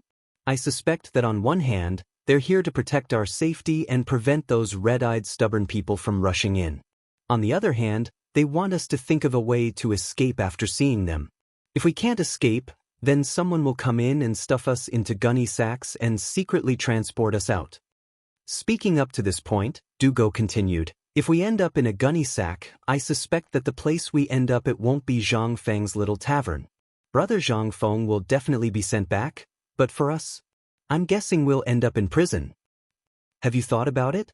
If we're stopped here, then those officials will definitely impeach us in the morning court. Cheng Chumo and Zhang Sun heard this and their expressions changed.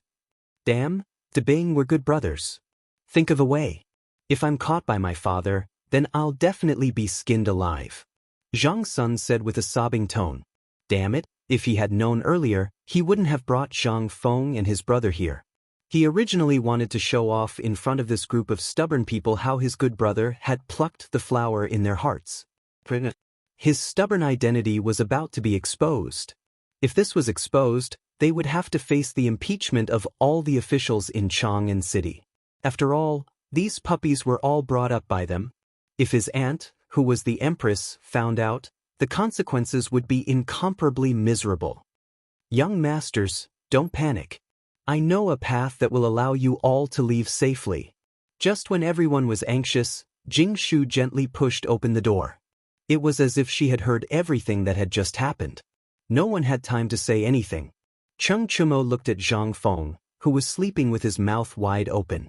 In his heart, he wished he could go up and kick him awake. But he didn't dare. After all, he still wanted to learn from Zhang Feng. More importantly, Jing Shu was here, so he couldn't be rude. Feng Zi, wake up. Feng Zi, your wife is here to see you. Feng Zi. Get the *CK up, Lao Tzu, you're going to be beheaded, Just as Jing Shu was frowning uneasily and was about to come up to take a look at Zhang Feng, whose face was red from the slap, Zhang Feng stretched lazily and finally woke up. When he saw the room full of people, he couldn't help but be shocked. He looked at everyone with a confused expression and asked, "I say, brothers, and that, Miss Jing Shu, you all didn't sleep the whole night?" "Sleep what? Do you think everyone is as lucky as you?" Cheng Chimo was speechless as he pulled Zhang Feng and ran away. Go, go, go. Something happened. Let's run away before it happens. Zhang Feng was dumbfounded. "I just took a nap and didn't do anything, and now I'm being checked on? Tiniu, what's wrong with you? Can you at least tell me what's going on?" Zhang Feng looked at Ching Tiniu, puzzled.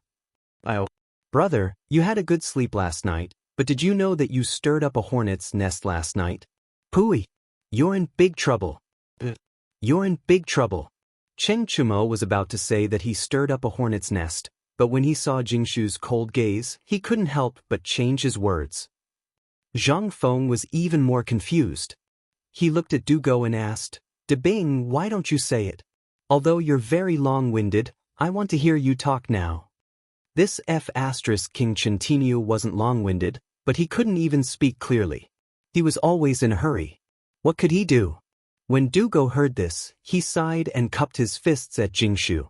He told Zhang Feng everything that had happened, but he neglected the main point, which was the chain reaction caused by their identities and the fact that the emperor knew about it. Zhang Feng sniffed. He looked at Jingshu, whose expression was slightly unnatural, and asked in a trembling voice, Is what they said true?" "It's all true, but it's too late now. If it's another 15 minutes, I can guarantee that those officials and nobles who covet Jingshu will rush up before those stubborn people arrive." Hearing this, Zhang Feng's vision turned black, and he almost fainted. "Chen Tiniu, Lao Tzu has no enmity with you. Why do you have to trick me like this?" Chapter 316. Zhang Feng wanted to cry.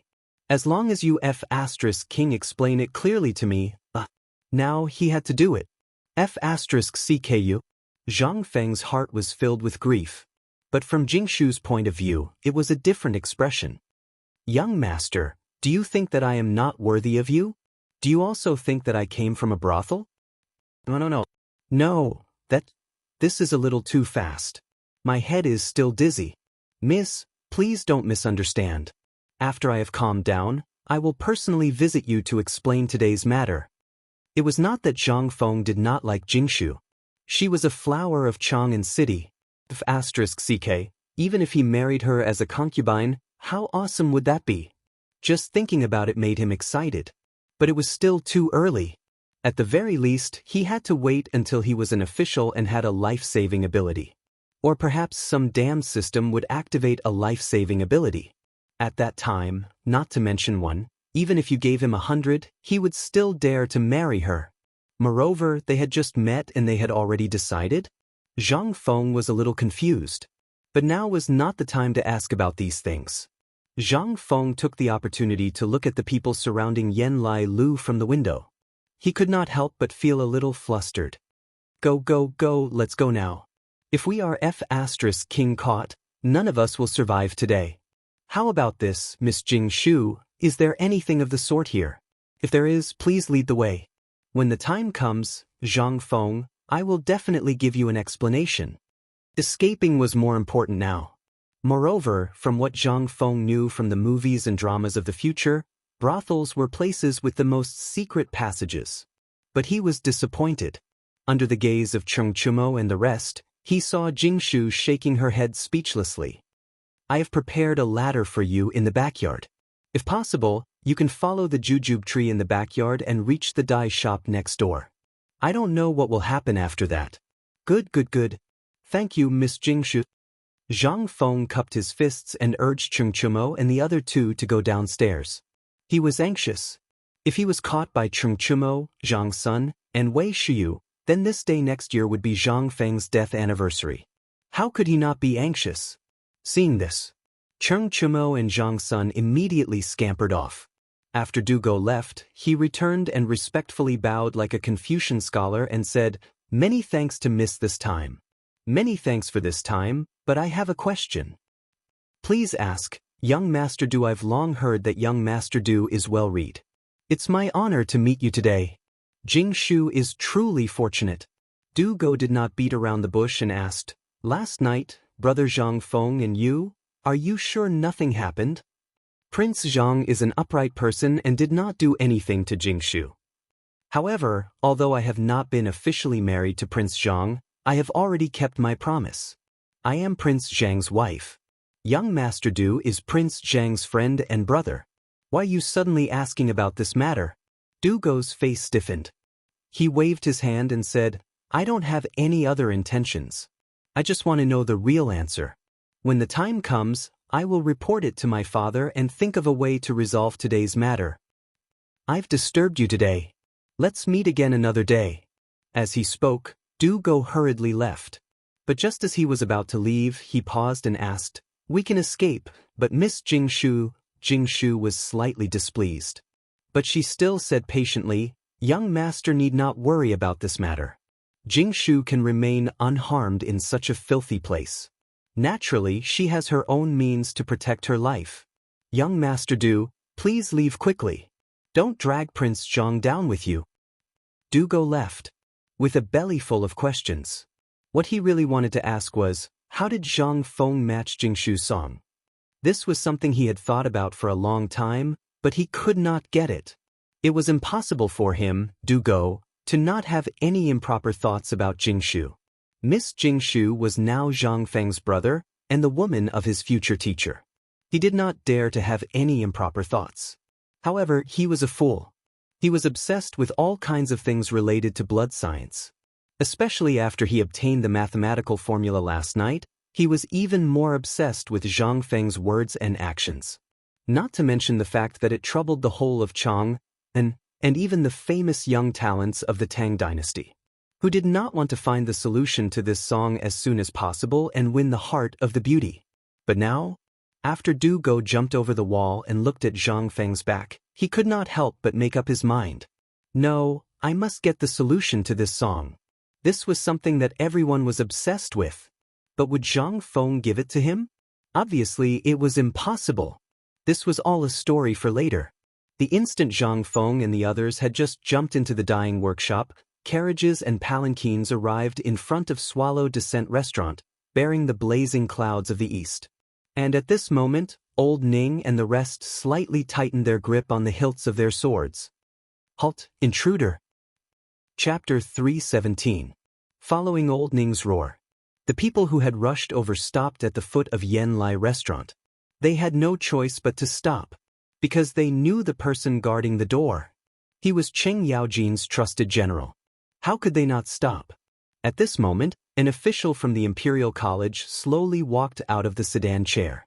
He looked around and cupped his fists. General, why are you guarding here? But who was Old Ning? He did not even look at him. He continued to look at the crowd with cold eyes. As more and more people came, all kinds of rumors spread among the crowd. F***ck, look at these people. They are the Cheng family's guards. What are they doing? Could it be that Cheng Yaojin is spending the night here? But there is no need to make such a big scene, right? You don't know about this, right? I heard from the grapevine that last night, Demon King Chen brought his underlings to harm Miss Wanru. What? How is this possible? They really don't want to live anymore. F***ck, the Demon King is on an expedition. When have you ever seen him try to reason with you in a serious manner? Didn't he use force every time? Could it be that these people are here to capture Demon King Chen? I'm not sure about that. As the crowd's discussion and the number of people slowly increased, the scholars from Chang and City who claimed to be scholars also came angrily. But when they saw the situation, they were terrified. But they still did not want to leave.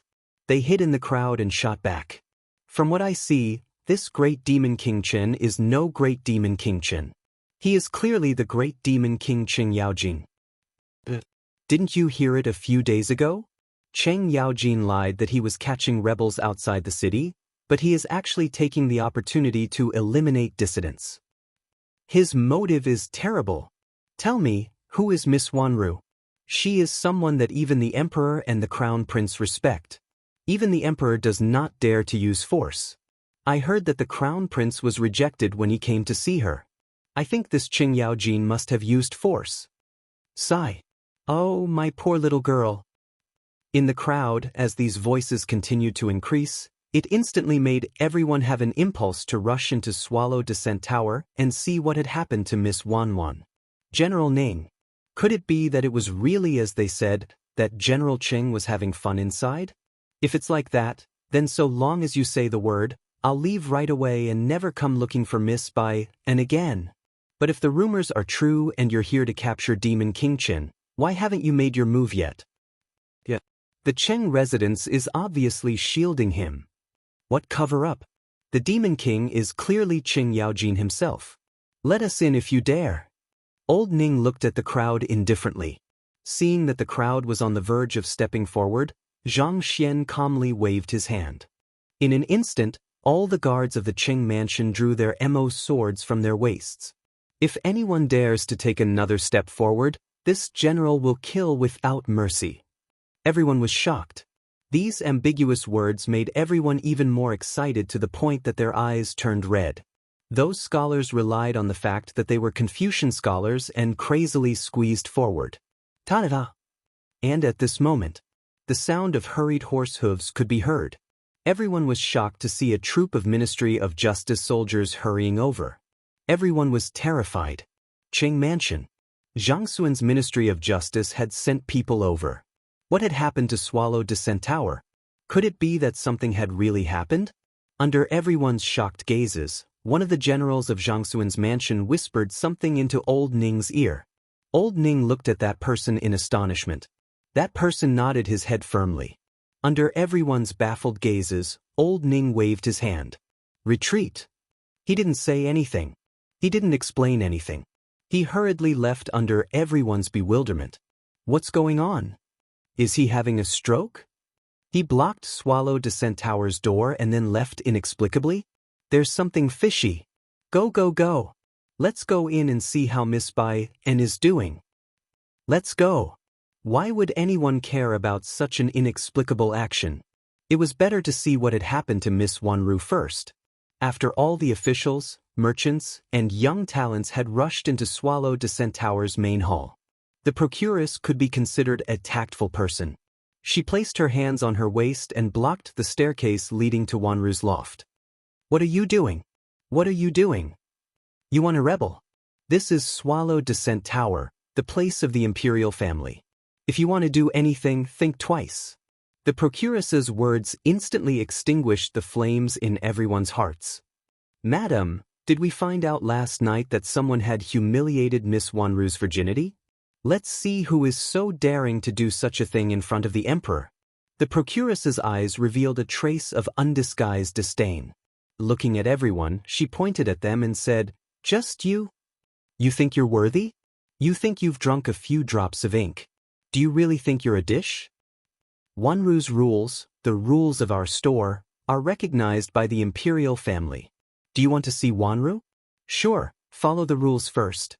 Don't King think that because you're rich and you're officials, I can't do anything to you.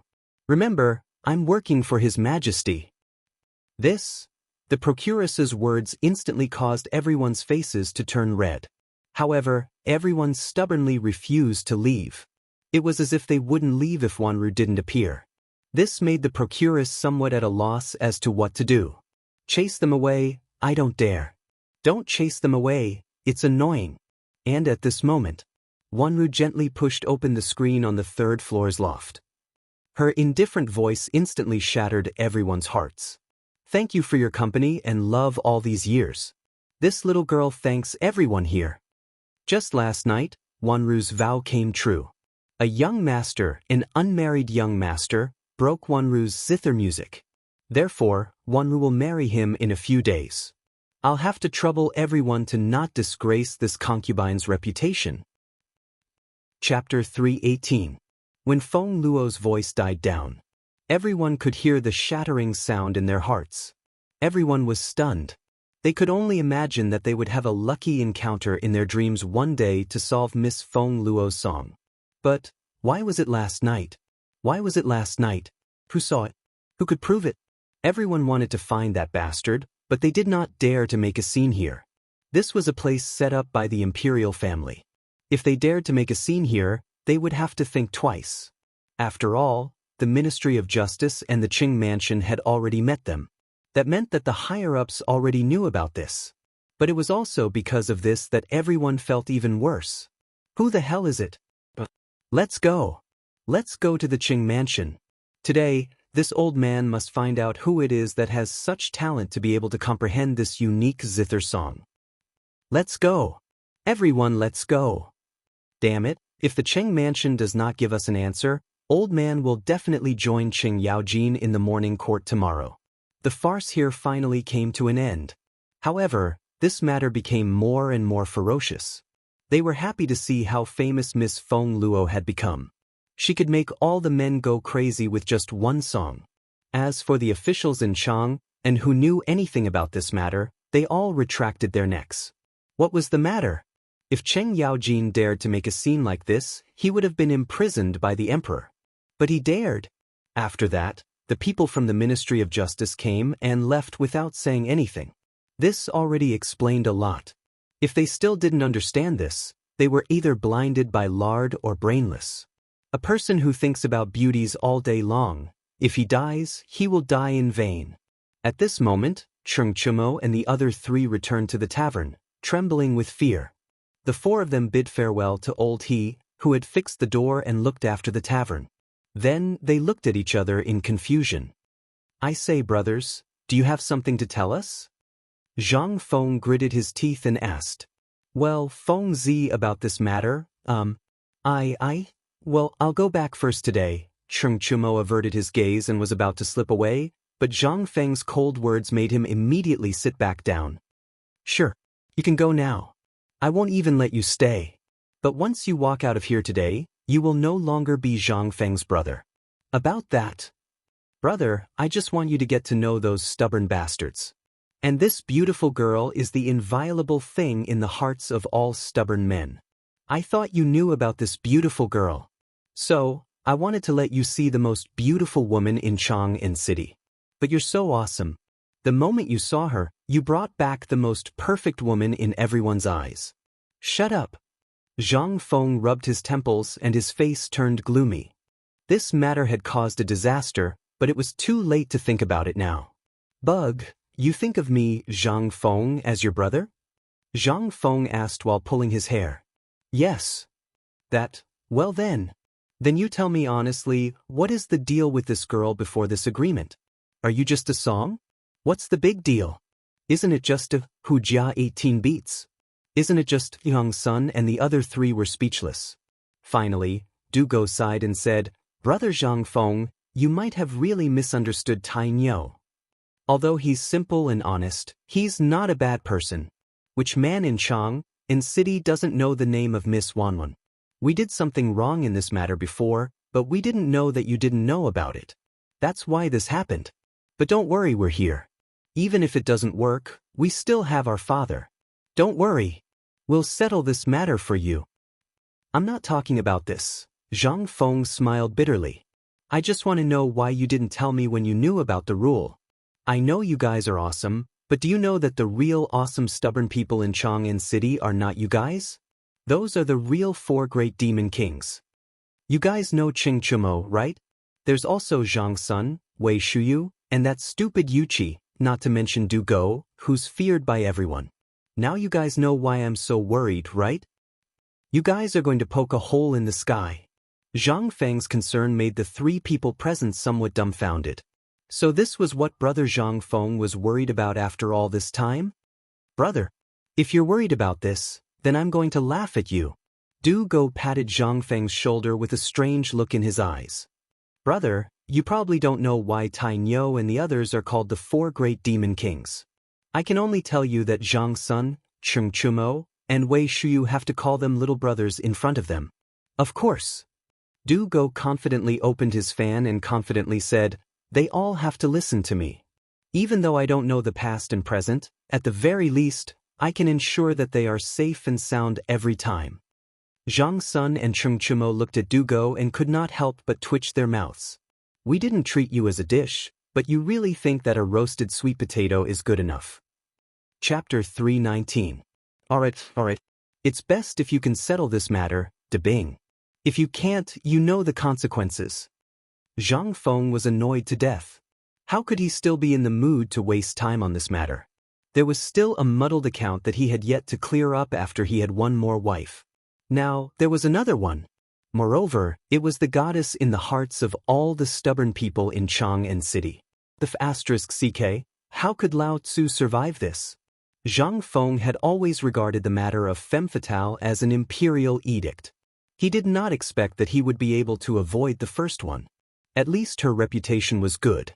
He had not met her before and was not familiar with her. He did not want her. But what about this? He had already met her and even entered her room. Basically, Zhang Feng could guarantee that this matter was spreading everywhere in Chang'an City. Just thinking about it gave him a headache. Alright, Feng Zi, I'm starving. Hurry up and get something good to fill your stomach. Don't worry about this matter. Brother, I will definitely settle this matter properly for you, okay? Cheng Chumo rubbed his belly and shouted. It would have been better if he did not say that. Once he said that, Zhang Feng also felt unbearable hunger in his stomach. What do you want to eat? Prepare something good. It's best if it's tiger penis. Alright, do you still have the tiger kidney? If you have it, hurry up. I'm tired from last night. Zhang Feng rolled his eyes.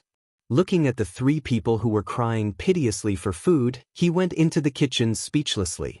Actually, he wanted to find a chance to avoid this guy and think about how to settle this matter.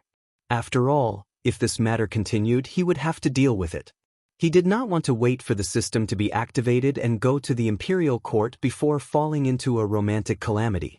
He absent-mindedly fiddled with a large pot of stew, but before he could carry it out, the idiot couldn't wait any longer.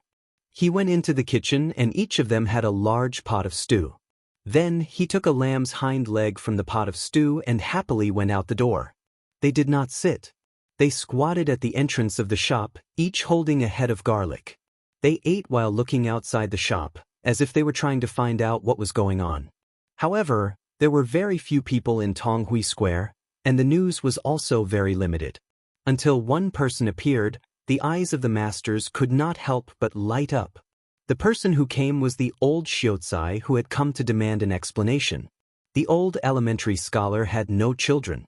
Although he was well-read, for some reason he had a very high self-esteem. Even when his family's fortunes fell, he was still unwilling to let go of his pride. Apart from the appearance of Zhang Feng, although Zhang Feng did not mention his background, where was Chang'an? That's a place filled with talented people. Although Zhang Feng had only mentioned a vague place name, everyone found a family that matched Zhang Feng's identity. That was why Zhang Feng's family was washed away by the flood, leaving behind only a single seedling. But this was not the main point. The main point was Zhang Feng's strange character, as well as his personality that did not fit in with this world. He was simple, lazy, and had the skills that everyone dreamed of. Although the old elementary scholar did not say anything, everyone could see that the old elementary scholar really wanted what was good for Zhang Feng. At this time, it was also the same. Last night, Zhang Feng did not return home, and the old elementary scholar did not sleep at all. As soon as the market opened, he went out to ask around. It was fine if he did not ask around, but once he did, he would be in big trouble. He actually knew about the incident at Yanlai restaurant last night. Who was the old elementary scholar? With just a little thought, he understood everything in an instant.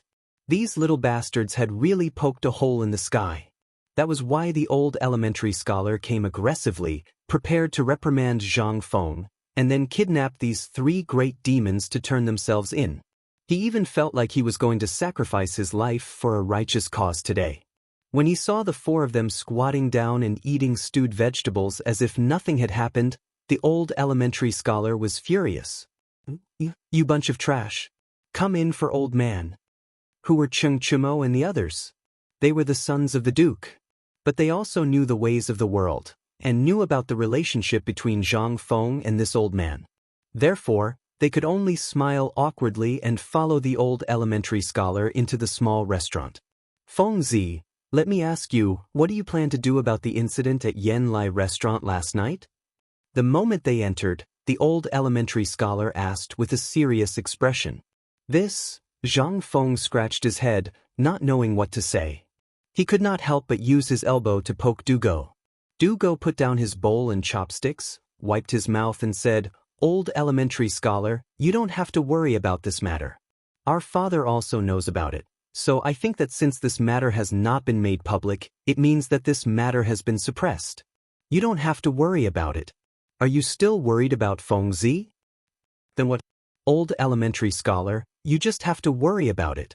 If even our father can't handle this matter, I believe that no one will be able to suppress it." At this point, Zhang Sun smiled confidently. "You also saw that this matter has not been made public, so what does that mean? Wasn't that just being suppressed? Moreover, Feng Zi used his own ability to break Miss Wanwan's zither music and won the beauty's heart. If anyone dares to cause trouble, as long as Brother Zhang Feng shows a little bit of talent, everyone will shut up." At this point, Zhang Sun said with a straight face, "Old elementary scholar, are you doubting Feng Zi's talent?" Chapter 320. After being tricked by Zhang Sun, the old elementary scholar was indeed fooled. Thinking about it carefully, it was indeed so. But how could the old elementary scholar be at ease? Sighing, he pointed at Zhang Feng's forehead and said, "Oh you, this is all your fault. When you're free, hurry up and prepare a better gift. I'll send it to the Zhang mansion later. Don't you know that gossip is a fearful thing?" As he spoke, the old elementary scholar looked around the tavern. Carrying 2 jars of wine, he hurriedly left. "All right, you guys hurry up and deal with this mess. I'll send 2 jars of wine to your father-in-law and clear up the misunderstanding while I'm at it." Under Zhang Feng's stunned gaze, the old elementary scholar actually pulled a few hemp ropes from the wall and tied the 2 jars of wine together. Then he hung it around his neck. Pulling an oiled paper bag from the counter of the tavern, he poured the plate of braised meat that Zhang Feng had not eaten into the oiled paper bag and hurriedly left. "Feng Zi, I suspect that the old elementary scholar is stuffing his own pockets," Dugo said as he slurped the noodles. Zhang Feng curled his lips. He did not take it to heart. Based on his understanding of the old elementary scholar, if he wanted to eat, he could eat in the tavern. Even if he ate until he vomited, he would not say anything. But when he thought of the Zhang mansion, Zhang Feng's head began to hurt again. "Brothers, aren't you all capable? I'll give you a chance. If anyone manages to complete this task, I'll teach them everything I've learned as soon as possible." "What? Really? Really?" Hearing this, the eyes of the 3 men instantly turned red. They had long been envious of Zhang Feng's ability. Now, seeing Zhang Feng saying this with such a serious expression, how could they not be interested? Zhang Feng nodded when he saw Fan Rui's expression. "I won't ask you to do anything sneaky, nor will I ask you to do anything that violates the bottom line of morality. You just need to help me deal with the Isan pastry shop and the stubborn matter in Chang'an City. Zhang Feng will do what I say. I'll teach you everything I said before. How about it?" "Okay. Feng Zi, every word is a nail. I'll take it." Zhang Feng felt that he had been misunderstood. He quickly added, "I'm afraid you guys didn't understand what I meant. What I meant was that you guys help me deal with this mess. Don't bother your family. I need you guys to do it personally and settle this matter for me. I estimate that it won't be long before a secret plan of mine begins to be carried out. At that time, I'll still need you." How could they understand what Zhang Fengzi? At this moment, they were dizzy. Were those stubborn people powerful? They only needed to beckon with their fingers, and would they dare to act rashly? They must have been beaten up too little. Besides, wasn't the Zhang family just a Zhang family? Since she was his brother's wife, he naturally had to treat her seriously. When the time came, he only needed to pick out some decent betrothal gifts from the mansion and settle this marriage with dignity. Then, wouldn't the Zhang clan's clan head be grinning from ear to ear? However, they really didn't understand Zhang Feng's meaning. Zhang Feng wanted them to cancel the marriage. None of this was important. What was important was that now, a person had slapped open the door of the pub with such force that old he, who had worked overtime to fix the door last night, had wasted his efforts. Who is it? Damn it, who is so bold to break my brother's door? Beat him up, brothers. *CK. How could this group of rich second generations not be enraged when their spirits were suddenly disrupted by someone else? However, when the crowd cursed, Zhang Feng looked at the dark figure in the sunlight and felt an inexplicable sense of familiarity. Just when Zhang Feng was trying to identify it, the iron tower-like figure spoke faintly. It's you, Atsu. I'm here. Although this voice wasn't loud, it was fatal. After hearing this voice, Cheng Chumo didn't even think and subconsciously knelt on the ground with a plop. Zhang Sun was even more straightforward and wanted to slip away. Only Du Go, although he seemed a little scared, still maintained a little bit of a scholarly appearance. He stood at the side, trembling with fear, hugging his bow and bowing. Uncle Chen, why are you here? Why am I here? Cheng Yaojin glared at the three boys. Only then did he walk out of the sunlight and look at Zhang Feng. Seeing that Zhang Feng wasn't injured, he shouted angrily, "You brats!" Luckily nothing happened to Zhang Feng. If something happened to him, can you bear the responsibility? Chin Tiniu, get out here, Lao. After scolding the three boys, Cheng Yaojin was still angry.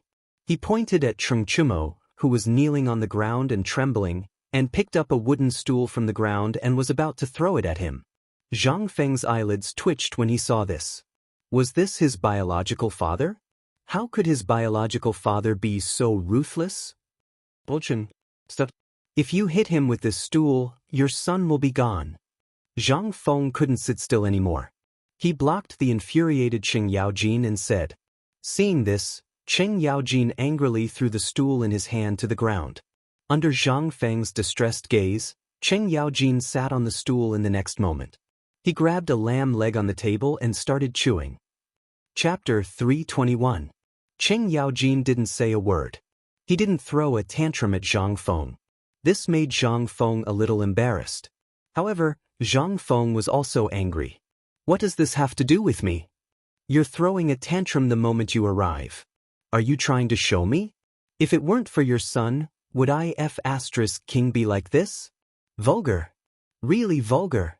If Lao Li were here, would he be like this? Zhang Feng looked at Cheng Yaojin, who was eating the lamb leg and drinking from someone's wine bowl, and cursed in his heart. But now, Zhang Feng could only curse in his heart. After all, this matter must be settled by old Chen. Otherwise, would he be the first to come? Now, Zhang Sun and the others were in trouble. Although Cheng Yaojin didn't beat them or scold them, this wasn't Cheng Yaojin's style. Moreover, there was no need to think about it. His bodyguards had already been dispatched. What kind of rumors would it spread? Last time, because Cheng Yaojin went out of the city to settle that matter, he caused a lot of trouble. What about now? It was obvious. That was the most terrifying thing. As long as Cheng Yaojin was angry, everyone would be able to fool him with a laugh. But now, a tiger that wasn't angry was the most terrifying. Well, Uncle Chen, please take a seat first. We still have something to do. We have to go back. Zhang Sun couldn't stand it anymore. He hurriedly wanted to slip out of the door, but before he could walk out, Cheng Yaojin pulled him back. Kid, tell me about this matter. Who's the one who started it? I'll only beat the person who started it. Cheng Yaojin glanced at the three of them and said, the three of them wanted to die. Everyone didn't speak. They just stared at Zhang Feng. Zhang Feng couldn't take it anymore. Speaking of which, are you guys done fooling around? You guys were having fun last night, and now you're asking Lao Tzu to clean up after you. What's the matter? Now you want Lao Tzu to clean up after you guys? Zhang Feng rolled his eyes and pretended not to see anything. This time, the three of them were anxious. She wanted to say something, but she didn't dare. As for Zhang Feng, this scammer, he seemed to be doing it on purpose. He didn't say anything either. What should he do? The three of them looked on helplessly as the lamb leg in Cheng Yaojin's hand dwindled. They did not know what to do. Burp. Just when everyone didn't know what to do, Cheng Yaojin let out a loud burp, probably because he was drunk. He wiped his greasy mouth with his sleeve and said, "You bastards, Brother Zhang Feng is such a good person. How dare you bring him to such a brothel? So be it. It's for his own good. Let him have some fun." But look at what kind of stupid thing you've done. Do you know? You've screwed over Lord Qing Yaojin this time. You, Tai Niu, get your ass over here to Lao Tzu. Qing Yaojin's tone was very calm, as if he was narrating something. Qing Yaojin, who was screwed over, was not like him. But at this time, the three of them wanted to cry. Why don't you get angry? As long as you were angry, we wouldn't have been so scared. Dad, about this. Well, last night we drank too much, so we wanted Brother Zhang Feng to go and broaden his horizons. After all, he's already 20 years old, and he still doesn't know what that is. You all know this. So, when I saw that you and Uncle Laoli didn't say anything, I thought that you guys had acquiesced, so, you went and plucked that flower? Cheng Yaojin was a little angry. Do you know, Miss Huawei, your Uncle Li actually wanted to matchmake Zhang Feng early in the morning? But do you know why he gave up in the end? Because Huawei's body is full of thorns. Have you ever seen anyone in Chang, and who dares to touch Huawei's flower lady? You're really AF * king scammer. Cheng Yaojin was finally angry. He picked up the remaining lamb leg bone and was about to throw it at Cheng Chumo. Cheng Chumo looked at the approaching lamb leg bone and shook his teeth, ready to receive it. But at this time, Zhang Feng sighed and said, Old Chin, forget it. Tai Niu and the others didn't do anything wrong last night. It's my fault. Seeing that the main character had spoken, Cheng Yaojin's eyes flashed with a hint of surprise. But he pretended to be angry and put down the lamb bone in his hand. He turned around and said bitterly, Brother, you're an honest person, but I know that you didn't do this. I watched those three bastards grow up. How could I not know what kind of people they are? Although I'm a rough person, I still have the ability to judge people. So, Brother Zhang Feng, don't stop me. I must teach them a lesson today. Let them learn. You don't know. If Lord Zhang Sun hadn't sent people from the Ministry of Justice to Yanlai Lu, you should know that Lu Guogong would probably be in jail now. Is this something a human would do? If only they had eaten a mouthful of food while drinking, they wouldn't have done such a disgraceful thing. Brother Zhang Feng, if you're a brother, don't stop me. Let me clean up the family's reputation. This is the family's bad reputation. It's harming you. Don't stop me. Zhang Feng's head was full of black lines. He looked at the big greasy bone in his stomach and glared at Qing Yaojin, rolling his eyes. Lao Tzu didn't even touch you. If you want to hit him, then hit him. Chapter 322. All right, you're not even fit to act. Zhang Feng cursed in his heart. However, he did not expose Qing Yaojin. Old Qin, calm down. Let me tell you about this matter slowly. Zhang Feng's face darkened. Finally, painstakingly, snatched the weapon from Qing Yaojin's hand and pressed him in front of the table. He signaled with his eyes for the three of them to scram. Only then did he say, Old Qin, this matter is actually my fault. Brother, don't take on **T for yourself. If your brother Zhang Feng was such a pervert, how could we not know? Enough. Zhang Feng patted Qing Yaojin's shoulder and said, Old Qin. Actually, there's still a reason for this matter. You also know about the vow that Miss Wanwan made, right? I know. How was Qing Yaojin angry? Seeing that Zhang Feng took the initiative to speak, he quickly sat up straight and even stopped drinking. Zhang Feng pursed his lips. This guy came to be a spy. It was really, if Lao Li wanted to know something, why didn't he come personally? Was it necessary? Wasn't it tiring? Zhang Feng scolded Lao Li in his heart before saying, Actually, when we were drinking, we talked about that Miss Wanwan. You also know that I'm very interested in all kinds of rumors, and after drinking, there's no need to talk about it. With such a magical song, do you think that I, Zhang Feng, would not go and take a look? Not go and find out what's going on? Qing Yaojin scratched the back of his head and nodded. Now that you mention it, I think it's possible. With your obsession with literature and such a novel matter, to others, Old Qin, might think that he was lusting after beauty, but he really went there for that Jing song. Brother, could it be that you really know that song? In the end, even Qing Yaojin was shocked. Who doesn't know of Wanwan's reputation? Even the emperor had searched through the ancient records of the palace for this magical zither song. However, he only knew that it was passed down from the family of a female official in the palace. After that, no one even knew the name of the song. However, thinking of Zhang Feng's miraculous calligraphy, as well as his unfathomable ability, he really did have that kind of ability. Zhang Feng nodded. Under Qing Yaojin's shocked gaze, he said, "So, this matter is not like what you know. It's all because I want to explore the magic of that song. That's why I'm drinking to strengthen my courage and compete with it." Speaking of which, Zhang Feng smiled bitterly. "You know the result. Although I know Miss Bai An's good name and this divine song, I forgot that she had another vow. It wasn't until I completely solved this song that Bing finally told me this matter under my interrogation. This also happened this morning." Zhang Feng was very depressed. However, Qing Yaojin was completely dumbfounded. Did he really solve this thing? It was exactly the same as what the emperor had predicted. "Brother Zhang Feng, you're awesome." Qing Yaojin speechlessly stuck out his thumb, almost pressing it on Zhang Feng's forehead. Zhang Feng rolled his eyes. "What's so awesome about it? I'm so worried now that I don't know what to do. I inadvertently offended those stubborn people in Chang and City. Old Chen, do you think I'll have a good life in the future?" Ha! Hearing this, Qing Yaojin held his stomach and laughed loudly. After laughing for a long time, he asked, "Brother, do you know who those stubborn people are?" "I don't know." Zhang Feng glared at Qing Yaojin gloomily. "I say, Old Chen, you're really something. Can't you see that my hair has turned white? This matter will happen sooner or later.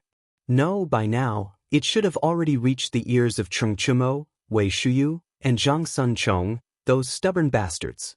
How can you still laugh? Hurry up and think of a solution for me." "There's no solution." Qing Yaojin laughed until he was out of breath. "But I only know one thing. You can rest assured about this matter." Qing Yaojin smiled and said, "But I only know one thing. Lao Li has already settled this matter for you. Isn't it just a bunch of stubborn people? The Minister of Justice, Zhang Sun Wuji, is in the same boat as us. He has already settled this matter for us." When Zhang Feng heard this, he was dumbfounded and asked, "Are you sure about this?" "I, Old Chin, guarantee it." Hearing this, Zhang Feng heaved a deep sigh of relief. At the same time, he was speechless. "So, you've been acting since you came in? You already knew that this matter would be solved, right?" Zhang Feng finally knew that this guy had been acting from the beginning. Qing Yaojin saw that he seemed to have been exposed, but he didn't care. He drank his wine and said with a smile, "We're very curious. You said that song, did you really solve it? Then what exactly was this song? Why didn't any of the scholars and poets of the Tang dynasty know about it?" "It would be strange if they knew." Zhang Feng shrugged and asked, "Do you know about the Wuxia 18 beats?" Qing Yaojin took a sip of wine. Chapter 323. Zhang Feng was speechless. "Fine, you definitely don't know this, but you should at least ask what it is." Zhang Feng roared. "All right, then brother Zhang Feng, what is this song about?" Qing Yaojin immediately understood. This guy wants a way out. That's easy. But when Zhang Feng heard that, he had the urge to beat Qing Yaojin to death. He took a deep breath and said, "Before I tell you this song, I have a story. Do you want to hear it?" At this moment, Zhang Sun and the other three's heads popped out from the door. When Zhang Feng looked over, Du Go's head was slapped. Obviously, he was the one who spoke just now. Zhang Feng and Qing Yaojin did not care. And Zhang Feng seemed to have found an audience. He always felt that if he were to tell this to Old Qin, it would be like playing the lute to a cow. But it was different now. With these three audience members, wouldn't it be more interesting to talk about it? Zhang Feng waved his hand and let the three of them in. He even poured wine for them and said, "Actually, when we talk about the 18 beats of the Wuxia, we have to talk about one person. Kai Wenji, who among you knows?" "Me." As expected, it was Du Go. Speaking of this person, Du Go could not help but look forward to it. Kai Wenji is rumored to be Kai Yong's daughter. She was deeply influenced by literature since she was young. But in the end, because of the war, she was kidnapped by the Xiongnu people. Zhang Feng nodded and said with some admiration, Du Go is right. But there are records of this person in the historical records. But do you know that Cao Cao used a lot of money to exchange for her? When Du Go heard that, he started to think deeply. But these profound matters made Cheng Chumo and the other two feel a little bored, so they simply continued to drink and eat. Qing Yaojin, on the other hand, was immersed in it. He had to immerse himself in it. He was going to ask questions on behalf of the emperor. If Brother Zhang Feng was missing a single word today, then he would have to suffer a beating. As for the reason, everyone knew, so there was no need to talk about it. At this time, Zhang Feng said, "Actually, Kai Wenji and the virtuous prince of the left were married when they were still in Xiongnu. Don't ask me who the virtuous prince of the left is, I don't know." Zhang Feng had already shut their mouths and continued. After Kai Wenji returned to the Han dynasty, she missed her children. That was why she created the 18 Beats of the Wuxia, a song played by Miss Wanwan. The song has a total of 18 chapters, so it's called the 18 Beats of the Wuxia.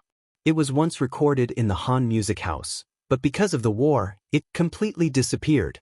I also thought that this song was lost, but I didn't expect to hear the complete version here. Then, Brother Zhang Feng, what are the lines in the zither song?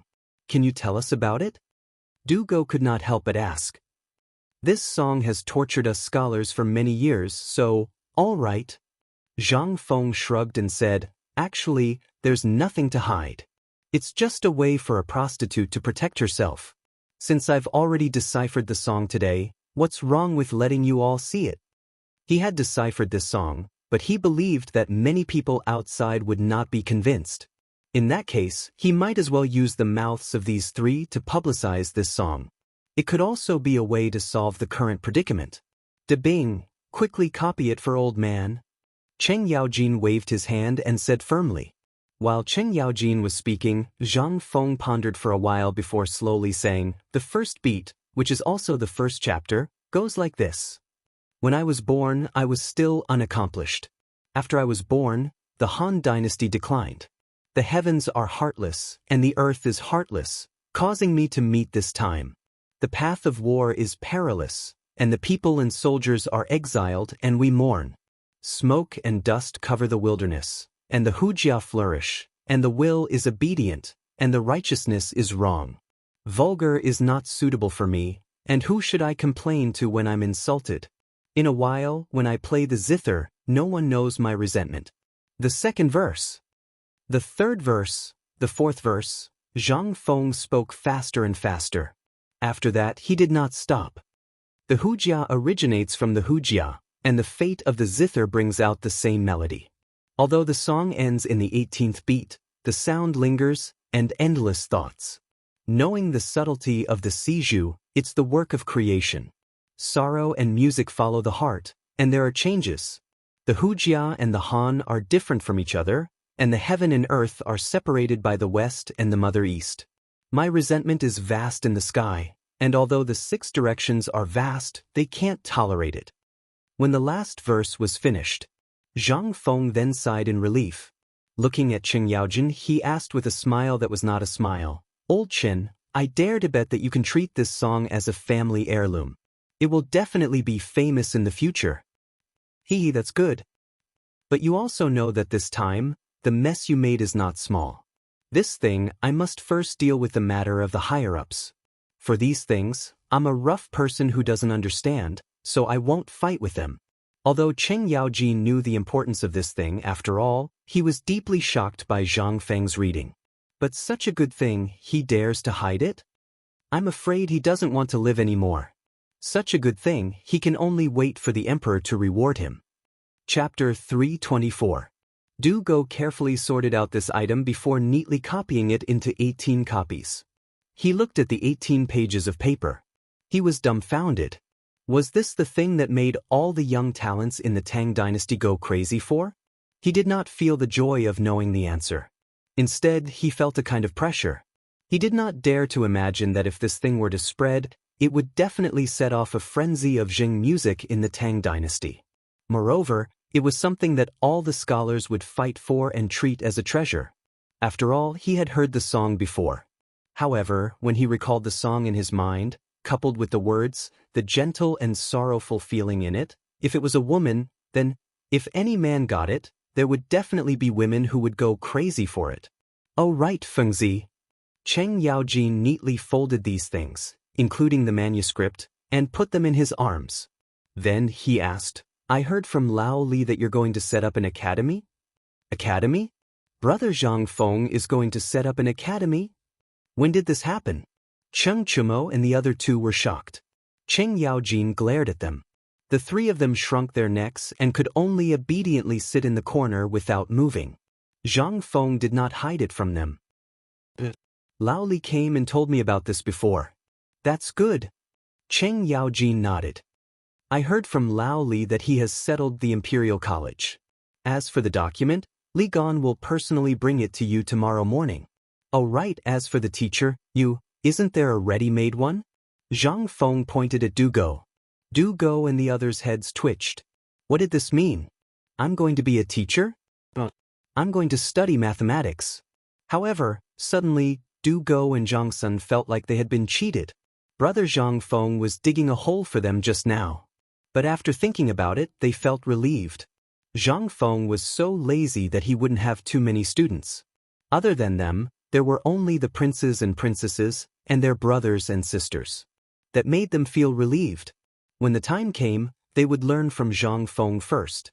When the time came just as Zhang Sun and the other two were feeling secretly happy, they could not help but laugh out loud. Cheng Yaojin was so angry that he threw an empty wine jar at them. The three instantly shut their mouths out of fear. At this moment, Cheng Yaojin finally asked the most important question, which was also the main purpose of his visit. Brother Zhang Feng, the house is right next to yours.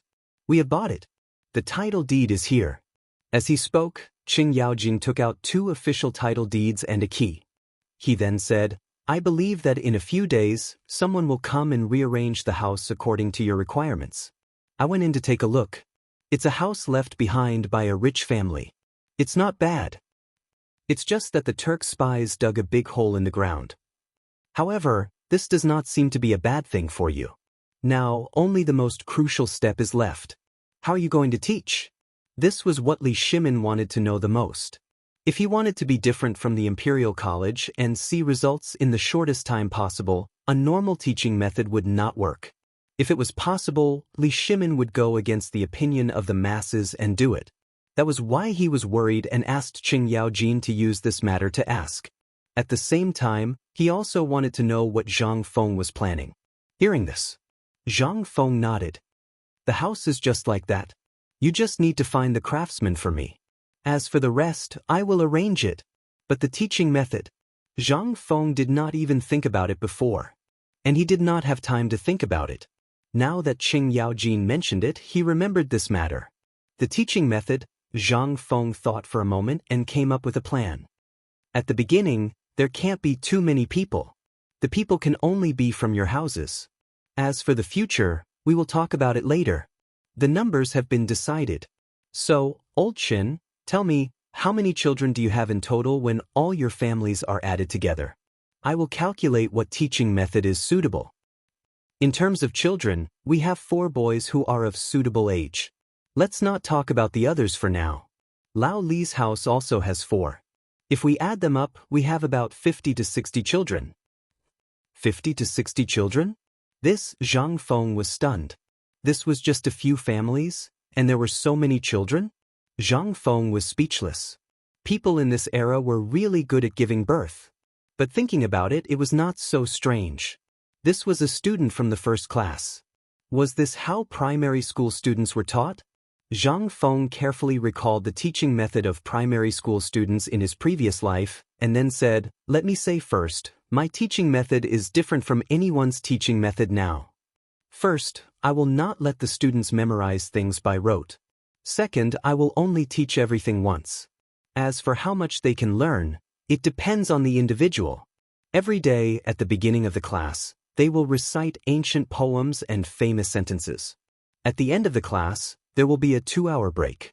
In the afternoon, there will be a handicraft class. As for what to do, it will depend on my mood. Brother Zhang Feng, does this include the physics that you mentioned? Is there still mathematics? Dugo asked the question he wanted to ask the most. However, Xianxia eyes widened as he asked, "What is this? And what the hell is physics?" Chapter 325. Zhang Feng was also dumbfounded. He didn't know how to respond to this. "Hey, Dabing, show old Qin the thing I gave you. Also, explain it to old Qin." Zhang Feng couldn't be bothered to say anything else. After Dugo's explanation, Chen Yaojin was also dumbfounded, especially when he saw the arithmetic table in Dugo's hand. This thing he couldn't understand, especially that 1 by 1, 1 by 1, something like that. How could he understand it? But even if he couldn't understand it, he still knew a little about arithmetic. I remember that the mainstream now is the 9-chapter arithmetic. Can this thing be compared to the 9-chapter arithmetic? What I mean is, can this thing really surpass the 9-chapter arithmetic? Chen Yaojin really couldn't understand. But this time, Dugo also looked at Zhang Feng. Let's use the abacus as an example. Most of the 9-chapter arithmetic requires the assistance of an abacus. It's very tedious to calculate.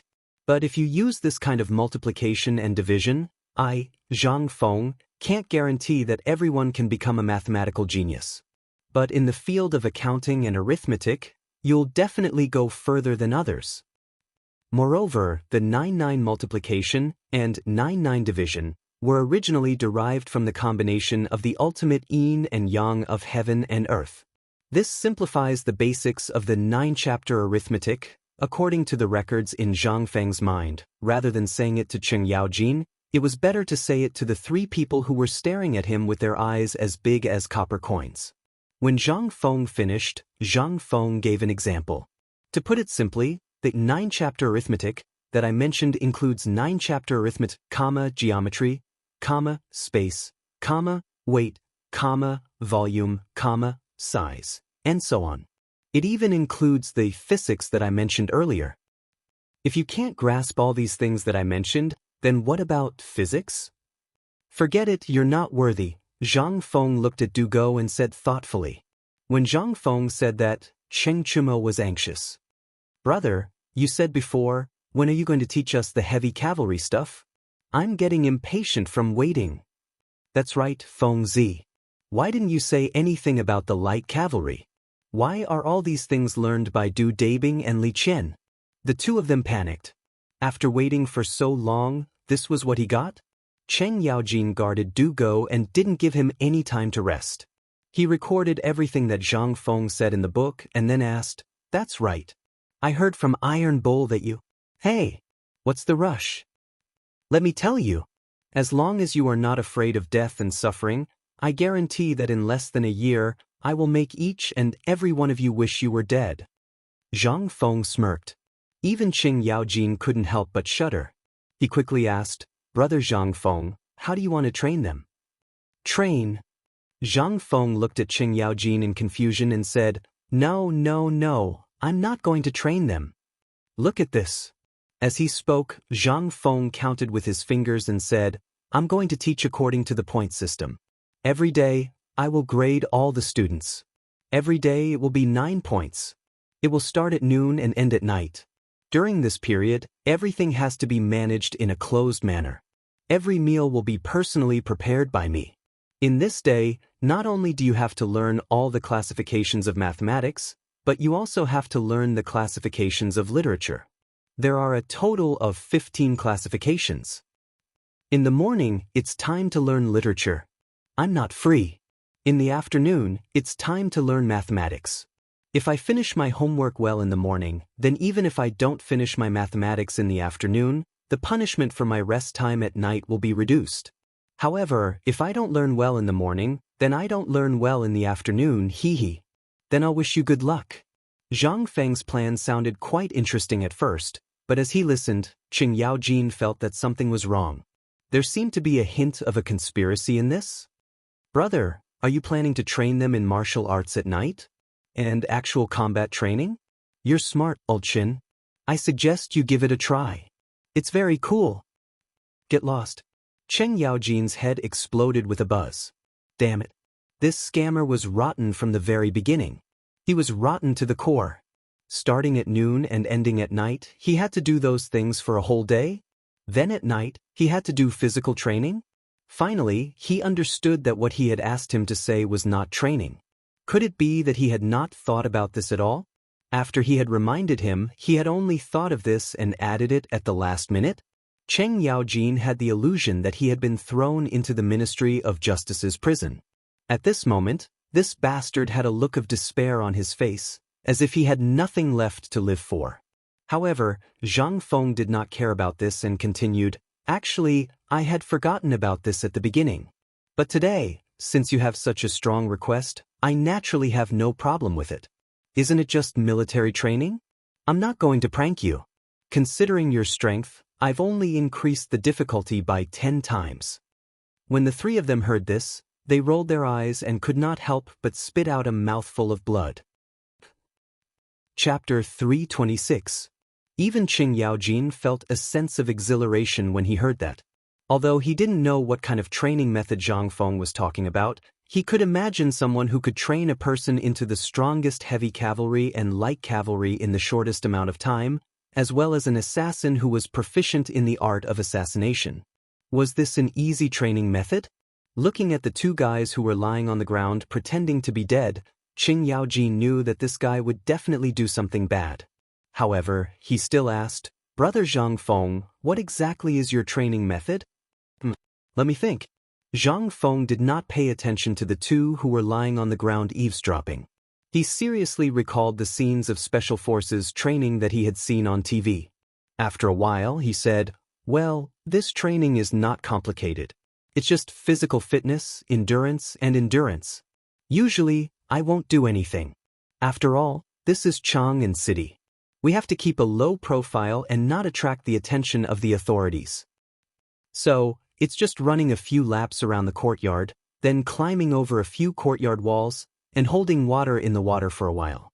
It's just that you have to tie a gunny sack on your body. It's that simple." Really? Dugo could not stand it anymore.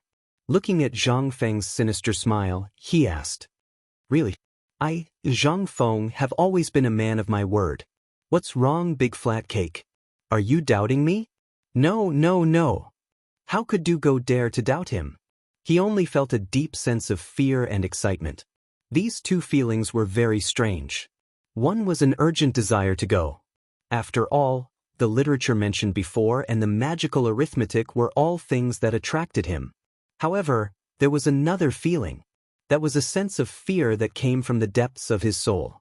This feeling was very strange. It was as if there was a demon in front of him, baring its fangs and brandishing its claws, waiting for him, but he could not stop himself from wanting to get closer. At this moment, Dugo was feeling that. From Zhang Feng's expression, he knew that this training was definitely not going to be easy. However, he didn't know if this included him. However, the moment this thought was born, Zhang Feng extinguished his dream. Of course, this military training, this was military training, and everyone had to participate.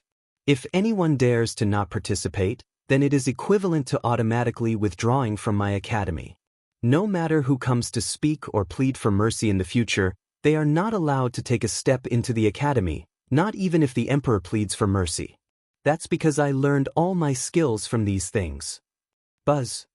Cheng Chumo, Zhang Sun, Chong, and Dugo's minds exploded. At this moment he couldn't care less. Endless disdain. "Stop bragging. You can't even take a slap from me, and you still say that this is all you've got. Feng Zi, let me ask you. We are here to learn about military capabilities. What's the use of learning about literature? Don't tell me that you want us to argue with the enemy on the battlefield in the future?"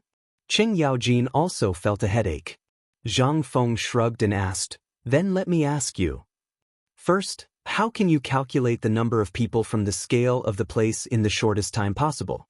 How can you calculate whether the enemy is heavily armed, heavy cavalry, or light cavalry from the hoof prints and wheel prints? Or how can you determine whether the enemy can prolong the battle from the speed of the enemy's division?" The two were dumbfounded. Even the military god, Cheng Yaojin, was stumped by this question. How should they answer this? Who would calculate these? Brother, if we met on the battlefield, who would have the time to calculate this? Would we just wave our arms and be done with it? Zhang Feng shook his head and looked at Qing Yaojin, saying, "You don't know military books. If we can figure it out in a short period of time, then we can use the most effective countermeasures to target the enemy and use some military traps. This way, we can self-destruct before the enemy reaches our position. All of this is calculated. Now tell me, is this calculation, mathematics, and some other things useful?" Zhang Feng asked with a serious expression. This time, Qing Yaojin was speechless. What could he say? What kind of tactics were these? Previously, they would just send out the same type of troops as the other side sent out. Or, if the other side sent out cavalry, they would follow the military strategy and send out a rain of arrows. Then, they would form a light cavalry battle formation and a heavy cavalry battle formation. That would be the end of it. What tactics were there? However, to be able to inflict so much damage to the enemy before they even reached their position, Qing Yaojin felt that it was impossible. However, if it was someone else who said this, Qing Yaojin would either kick him or drag him to the battlefield for a day trip. But who was this? This was Zhang Feng's words. Qing Yaojin couldn't help but think of something Zhang Feng said before. He hurriedly lowered his voice and pressed Zhang Feng's shoulder, asking word by word, "Brother Zhang Feng, are you talking about the strange scripture that you mentioned before?" Chapter 327. At this moment, the atmosphere became a little heavy. It was not for anything else but that extraordinary scripture. Once they learned that Zhang Feng was teaching them the extraordinary scripture, then, how many of Qing Yaojin and the others would dare to learn it?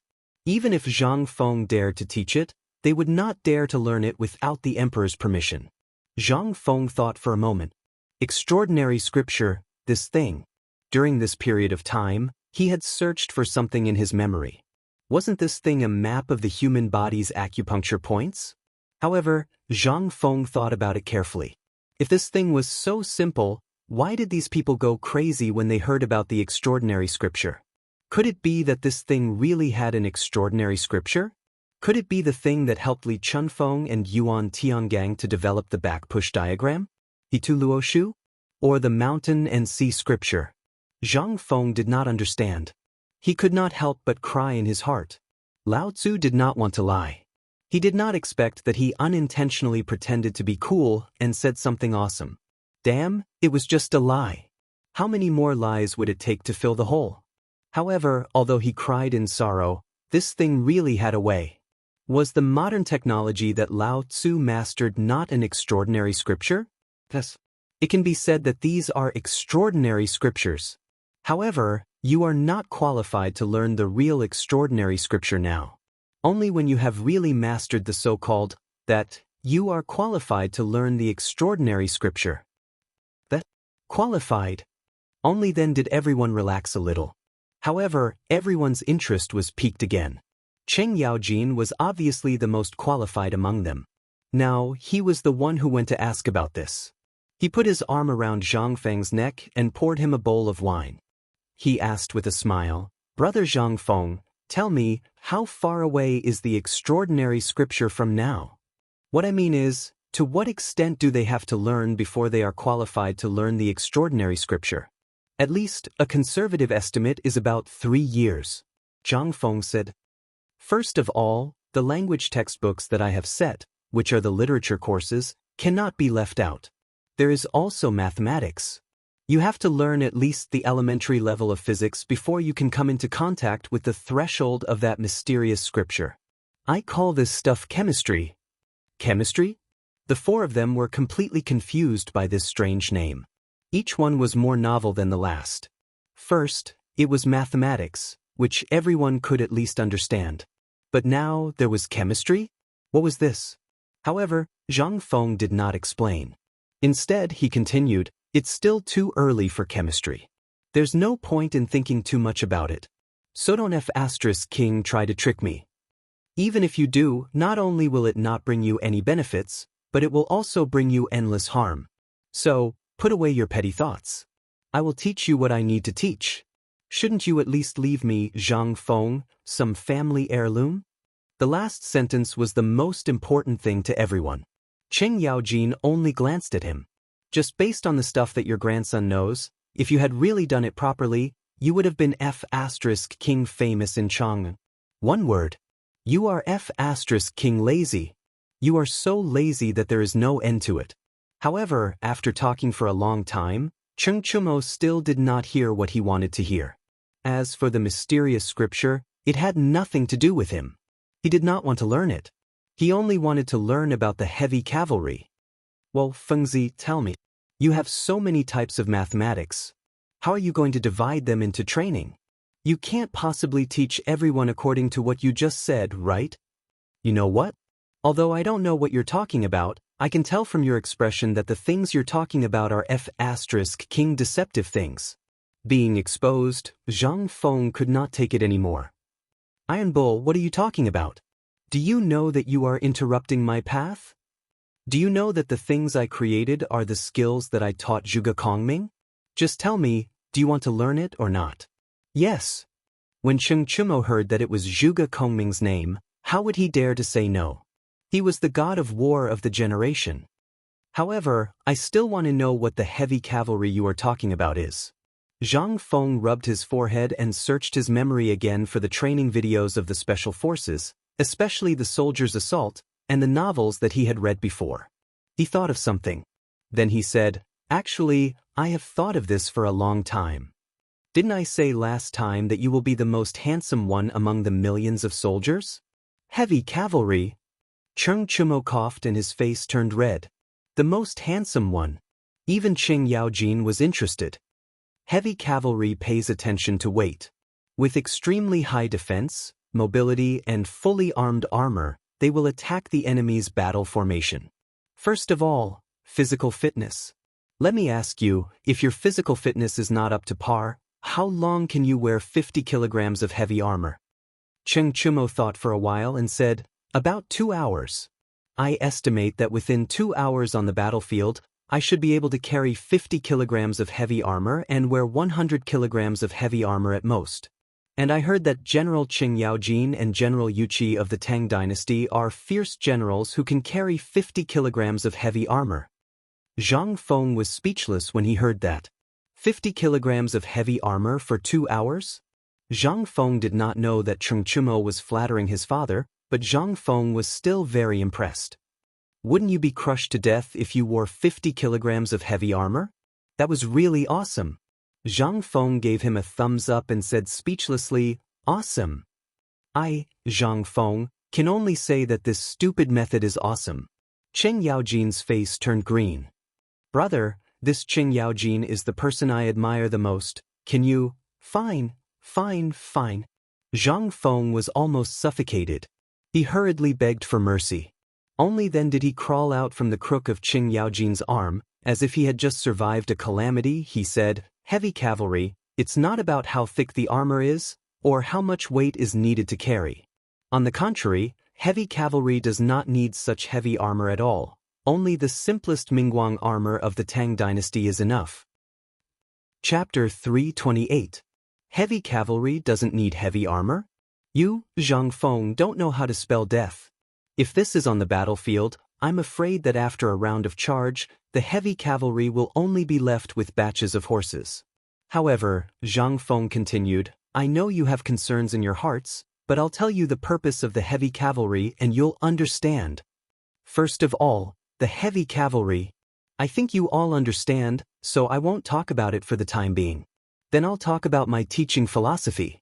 Zhang Feng was terrified. Under Cheng Yaojin's raised hand, he hurriedly stopped talking about the heavy cavalry. People in this era could still distinguish these types of soldiers.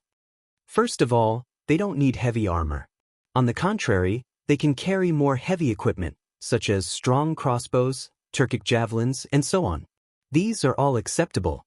Think about it, if they are all dressed like iron balls, then are they going to war?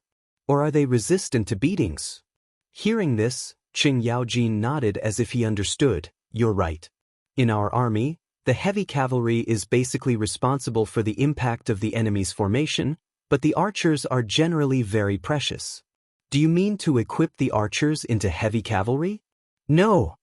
Zhang Feng shook his head. Then what do you mean? Strong crossbows and javelins. Aren't these the equipment that only archers have? Cheng Yaojin couldn't accept it. He had been a soldier all his life. How could the training of an archer be comparable to that of a silly heavy cavalry? To put it bluntly, the heavy cavalry was a group of strong men riding big horses to charge the enemy's formation. Why would they need these things? A long spear for each person and a modeo for each person was the equipment of all the cavalry in the Tang dynasty. As for the difference between heavy cavalry and light cavalry, it was not so obvious. They only needed to throw away the armor, change the armor, and remove the protective gear on the warhorse, and basically become a light cavalry. How could there be so many rules? Feng, this is the new soldier's teaching material you prepared? Cheng Yaojin asked doubtfully. Yeah. Zhang Feng shrugged. I told you that you don't understand. Don't ask if you don't understand. Are you confused now? Cheng Yaojin was about to go crazy. He looked at Zhang Feng with eyes full of danger as if saying, Can you King say it all in one go? Zhang Feng only glanced at it once before he hurriedly shrank his neck and continued, Actually, this is my teaching philosophy. The combination of cavalry and crossbowmen can strengthen the advantage of long-range shooting. Think about the strong crossbows of the Tang dynasty. They can accurately shoot the enemy within 200 meters, but cavalry doesn't need to shoot so accurately. As long as there is a round of cavalry shooting, it can intimidate the enemy. It doesn't matter if we kill the enemy or not. We just need to intimidate them with our aura. As for the real killing of the enemy, let's welcome the light cavalry. At this point, Cheng Chumo finally understood a little.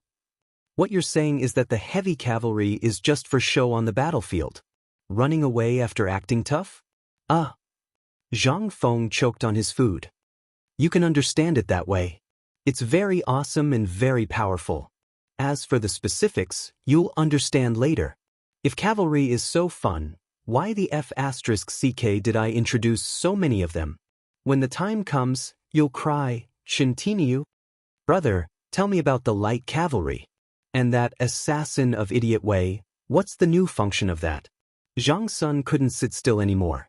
He slapped Cheng Chumo to the side and was about to sit next to Zhang Feng, but under Cheng Yaojin's gaze, he could only squat next to Zhang Feng. Seeing this, Zhang Feng felt a little smug. He patted Zhang Suan's head and said, Don't be impatient.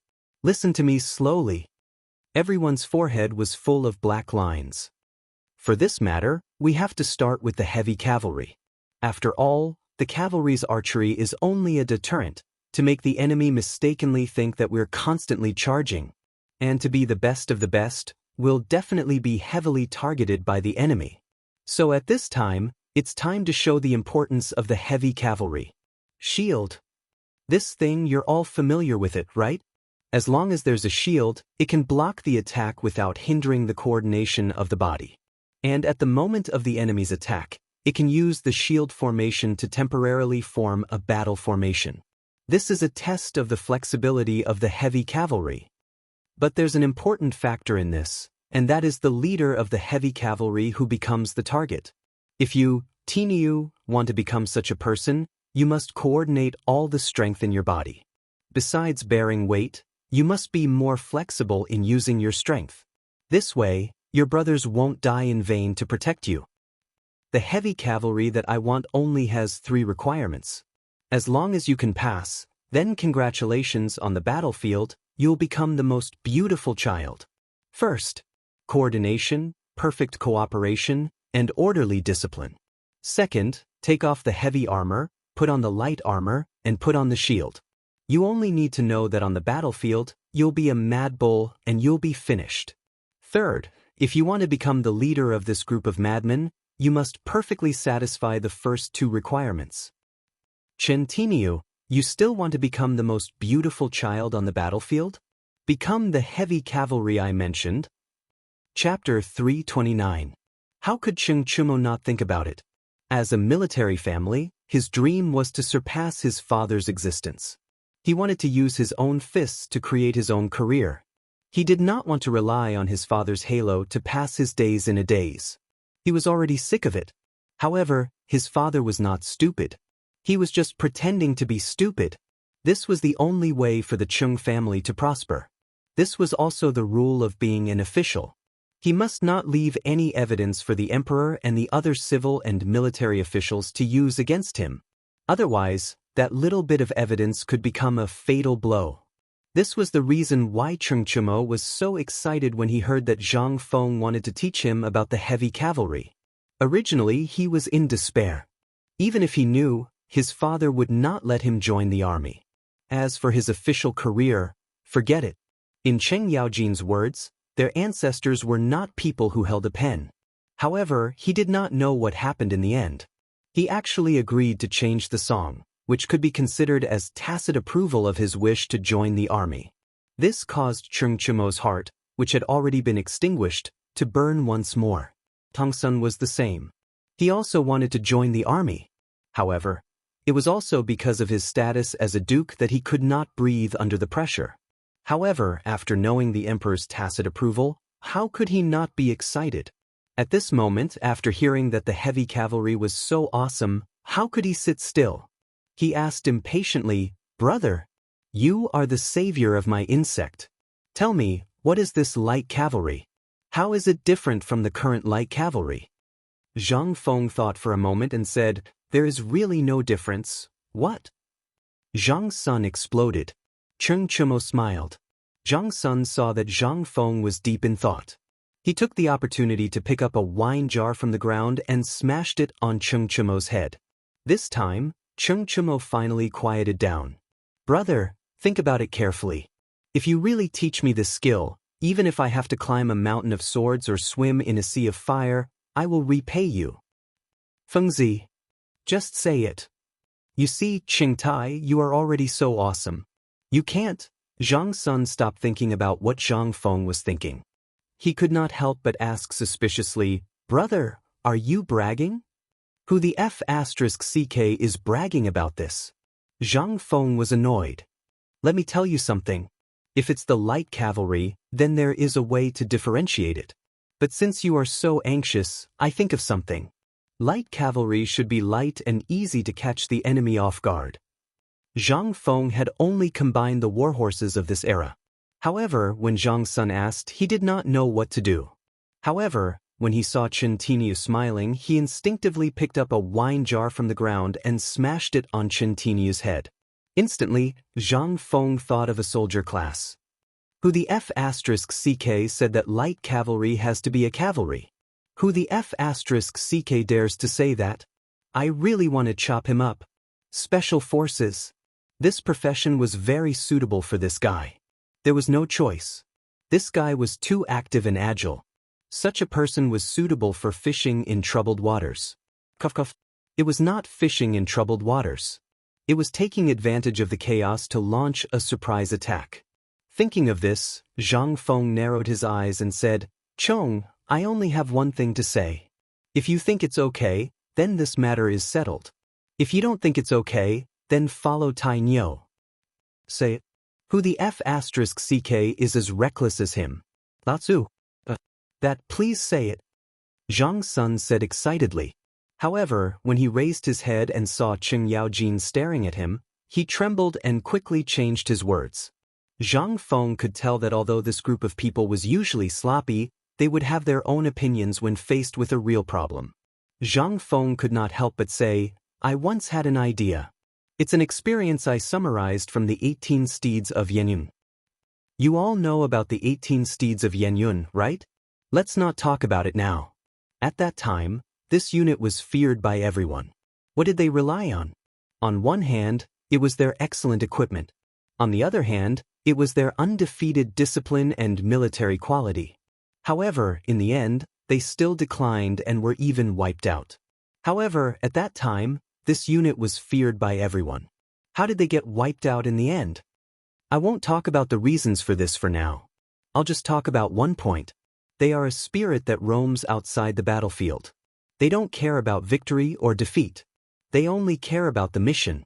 They are like spirits. Anyone who dares to stand in their way will perish under their iron hooves. They only care about whether their target is dead or alive. They only care about whether the mission can be completed in the shortest time possible. What do you think will happen to this unit? This, Cheng Yaojin and Du Go, who was taking notes with chalk, were stunned. Spirit unit. What was that? A unit that did not care about victory or defeat. They only cared about the mission. What did that mean? The 18 steeds of Yenyun. What was that? They could not know. When the 18 steeds of Yenyun was mentioned, Cheng Yaojin stood up in shock. He looked at Zhang Feng and asked, Brother Zhang Feng, are you saying that you want to create a unit of the 18 steeds of Yenyun? I want to create a unit that can fight in any terrain and any environment. Bug, do you want to go? Chapter 330. Should he go? Zhang Sun remained silent. Cheng Chumo was about to say that he wanted to go, but Cheng Yaojin stopped him with a look. As an experienced general and the senior of this group of youths, he knew their abilities like the back of his hand. Cheng Chumo was suited to charge around recklessly.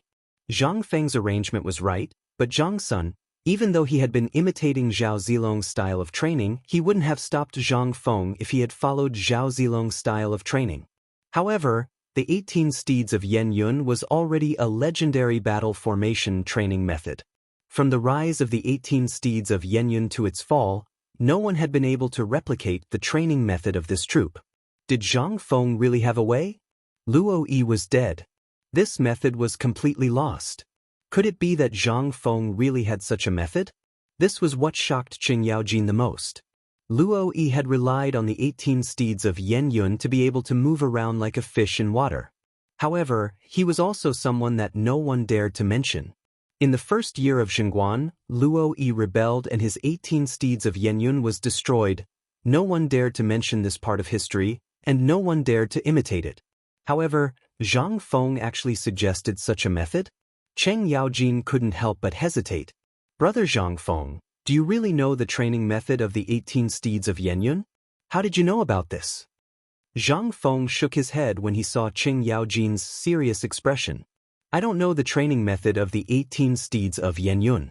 It's just an example. This isn't funny. Do you know the grudge between this person and the emperor? You can talk about the 18 steeds of Yenyun here, but don't mention it in front of outsiders. If someone with ulterior motives were to hear this, you would be labeled as a traitor. I know. I'm not stupid. Zhang Feng rolled his eyes. Of course, he knew how powerful the 18 steeds of Yenyun was. The reason he had brought this up was because the 18 steeds of Yenyun was comparable to the special forces he was going to train. Furthermore, they were quite familiar with the 18 steeds of Yenyun, so they could understand it better. That was all. Zhang Feng's head was not hard enough. He was not willing to use his head to touch the taboo of the Tang dynasty. This is just an example. Don't worry too much. I can guarantee that the people I train will only be more powerful than the 18 steeds of Yenyun. You only need to remember this. As for the light cavalry, forget it. It's more appropriate to call the people I train the special forces. From individual combat to joint combat, every one of them can quickly split up to become the strongest individual soldier. They can also instantly combine together to become a team of human bulldozers. What do you think? Insects, do you dare to come to the special forces to play? At that time, you will be able to fight alongside Iron Bull again. I'll do it. As long as you dare to teach and Lao Li doesn't object, insects, will do it. Zhang Feng nodded and added, Oh right, this is also my test for your sister. I will only teach the few of you for now. As for the others, that is the homework I gave you. If any of your subordinates don't learn well and don't get a passing score, you will be punished together with them. Also, dating you have to participate too. Du Go was dumbfounded. What does this have to do with me? I didn't say I was going to the battlefield. I'm just here to learn. Zhang Feng rolled his eyes. I'm just asking you. Do you want to learn what I teach? Yes. Du Go nodded stubbornly. Then that's it. Since you want to learn, then learn everything. I don't expect you to be as awesome as Iron Bull or insects, but at the very least, you must be able to King arrange troops and let them live well. In all my teaching principles, you, Ligan, Idiot Wei, Insect, Iron Bull, and none of them can be missing. Everyone was stunned. Zhang Feng continued, Do you know why I told Lao Li to open this academy? Could it be that your time is up? Cheng Chumo asked doubtfully. Zhang Feng was instantly enraged. CKU? You're asking for a beating. Cheng Chumo scratched his head and said, Didn't Lao Li and the others say that you have been cultivating in that place for 5,000 years? CK off. Can't Lao Tzu act cool? CKU? Zhang Feng was depressed again. He slammed the table angrily and said, I'm doing this for your own good. Think about it, when the time comes, you will be able to enter the imperial court with me as officials. If you do well, I will also be proud, right? Most importantly, you are now entering the imperial court from merchants. If you don't have some skills, do you think you can establish yourself in the imperial court? Do you think you can be like me? I'm giving you a chance. Are you stupid? Most importantly, Li Gan has learned a lot, and his knowledge is too broad. So on the battlefield, I am assured that he will be the commander. De Bing will be the strategist. As for, what about Idiot Wei? What will he do? Dugo asked. At this moment, they finally understood why Zhang Feng would make such arrangements. This method, even with their current status, would give them a chance to challenge those old fogies in the imperial court after they were conferred titles on the battlefield. Because all they had was a single word. Everything. 2 words. A wide range of knowledge. From mathematics, to economics, to war planning and so on, they were in charge of everything. However, there seemed to be one person missing. Idiot Wei. Chapter 331. As for Wei Shuyu, Zhang Feng didn't know why everyone called him Big Idiot. Although he looked rash, he didn't look like an idiot. He was Old Wei's son. Old Wei looked so smart. Could it be that this was the gene saying that when things reach an extreme, they will move in the opposite direction? Zhang Feng couldn't make sense of it. However, after interacting with this group of people for so long, he more or less understood the situation. Big Idiot Wei was really suited for the path of assassination. Lao Li actually dared to let him be his personal bodyguard. That night, he actually climbed up my roof without me knowing. From that moment on, I knew that this guy was good at the path of assassination. Then, what kind of awesome assassination technique have you mastered? Dugo was eager to give it a try. Zhang Feng was speechless. He looked at Dugo as if he was looking at an idiot. I think Big Idiot Wei shouldn't be called an idiot. I think you are the real idiot. You are a pig. If I knew a little, would I be beaten by you guys like a rubber ball? Dugo didn't care that he was being looked down upon by Zhang Feng. Instead, he wanted to know more about the path of assassination. Chen Yaojin couldn't help but ask, Feng Zi, the path of assassination you are talking about is? Zhang Feng drank a mouthful of wine. He stood up, clasped his hands behind his back, and narrowed his eyes at the door. Chen Yaojin knew that Zhang Feng was about to show off. He glared at Dugo. What are you standing there for? Quickly write down every word for Lao Tzu. If you dare to forget a word, you will suffer when we return. Dugo was terrified. He shrunk his neck, dipped it in ink, and waited for Zhang Feng to open his mouth. Zhao Ku wears a beard tassel, Wugo shines like frost and snow. A silver saddle shines on a white horse, valiant like a shooting star. Killing a man in 10 steps, leaving no trace for 1,000 miles. Leisurely, Exenling drinks, unsheathing his sword and crossing his knee. He would beat Zhu Hai with his scorch, and persuade Ho Ying to win with his spear. After 3 cups of wine, the 5 sacred mountains are light. After the blurry eyes and hot ears, high spirits are born. To save Zhao, wielding a golden hammer, Han Dan is first shocked. 2 heroes of 1,000 years, standing at the top of Daliang City. Even in death, the heroic bones are fragrant, not ashamed of the heroes of the world. Who can compare to you the white-headed Taishin Sutra? This, Qing Yaojin was shocked. Dugo was aghast.